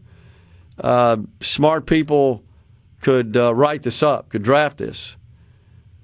But you'd have to somehow define what crimes qualified as, hey, if you release a person that has got a history of committing certain crime, they have a record of that, and then that person commits some horrible act, which is just what we saw in Charlotte, you're liable as a judge. Yeah, if we wanted to pass laws to that effect, I could get on board with that. I mean, I'd have to see, obviously, the specifics, but the concept in general, I could agree with that, because I do think that would prevent a lot of the politicization of such judgments and decisions. In the case of the bartender, the idea is you're supposed to be paying attention. You know how much you've served. You're paying attention to that and the fact that this person is getting to a point where they're not able to just maintain their faculties and their wits in full. But how in the world do you prevent them from getting in a car? How do you do that? I know you could be held liable for it. And then it's subjective as well. Are they drunk? Are they too drunk to drive a vehicle? You know, do you run around and put tubes in everybody's mouth that you're serving alcohol to see if they've passed the limit? It's that kind of stuff that I think is complicated. I'm not saying that we shouldn't do something about this problem. It's a huge problem. We have too many lawmakers in robes. In this case, this was an elected judge. Well, don't elect that person. Elect somebody different. Problem is, as you know, probably got elected by a bunch of people that agree with their stance. And that's a problem overall in the country. let's pass a law and let the Supreme Court uphold it since it will be challenged, says Thomas. The judge isn't supposed to pay attention and know that they are releasing a violent person who will harm someone. They have their record in front of them, though, Thomas. And we're talking about their record. So it's based on their record. So I think that's different. No, I don't think they could get insurance. I don't know that anybody would insure that, honestly. He says what he argues is that, yeah, they could get essentially malpractice insurance. I don't know that would be possible. I don't know that any insurer would want to take that on. It's interesting. Arrests don't count. You have to have convictions. Well, and that's maybe where we need to change the law. I get it. If you've just been arrested, you haven't been convicted, you haven't been found guilty of anything, but yeah, it gets complicated too. And maybe that goes back to how we convict on arrests so that we get more convictions and fewer releases when the evidence indicates that that's the right thing to do. They locked parents up for their kid committing a school shooting. Nothing was said about the parents that allows a trans guy to legally be called a girl, which ended up leading to the church shooting in Minnesota. The judges are no different. I'm just saying, okay, change law. Put some law in front of me that I could get on board with. The concept I essentially agree with, that I do think there's a lot of abuse of judicial power. I'm not arguing that doesn't happen. I do think that happens. And I do think that... I've seen it happen with my own two eyes. Okay. Going down to Jackson, pay a ticket, sit there in court, and judge comes in, all rise, everybody stands up, sit down. All right, whose birthday is today? About 4 people raise their hand. All right, come up here. Y'all are free to go. I don't Didn't even doubt it. ask what they were in there for. I don't doubt it whatsoever. And I honestly... That's the danger of electing judges. I agree. Because they're not required to know the law, and they're trying their best to get reelected. Especially at the justice court level, right? Where you don't have to be a lawyer in Mississippi. So I hear you. I mean, this is a problem. Have a 3-judge panel on bond. Yeah, that's another idea. So there's a lot of things that could be addressed here to stop this recidivism. Or we could just get Democrat judges to actually apply the law and quit being so dang tribalistic. That would be the easiest thing to do, is have qualified... But that'd be like trying to get a tiger to change its stripes. Objective judges that do rule in accordance with the law and don't consider all the other factors. That'd be a great thing. And by the way, this bias, it happens in business too. I've personally felt that. I've experienced that. We're not talking about violent crime, but pretty much you have a jury and they look at you and the judge says, well, you look like you got more money than them, so just give them some. I mean, literally, that's how they make decisions. That's not right either. We're out here today, back with you again tomorrow. Until then, stay safe and God bless everyone.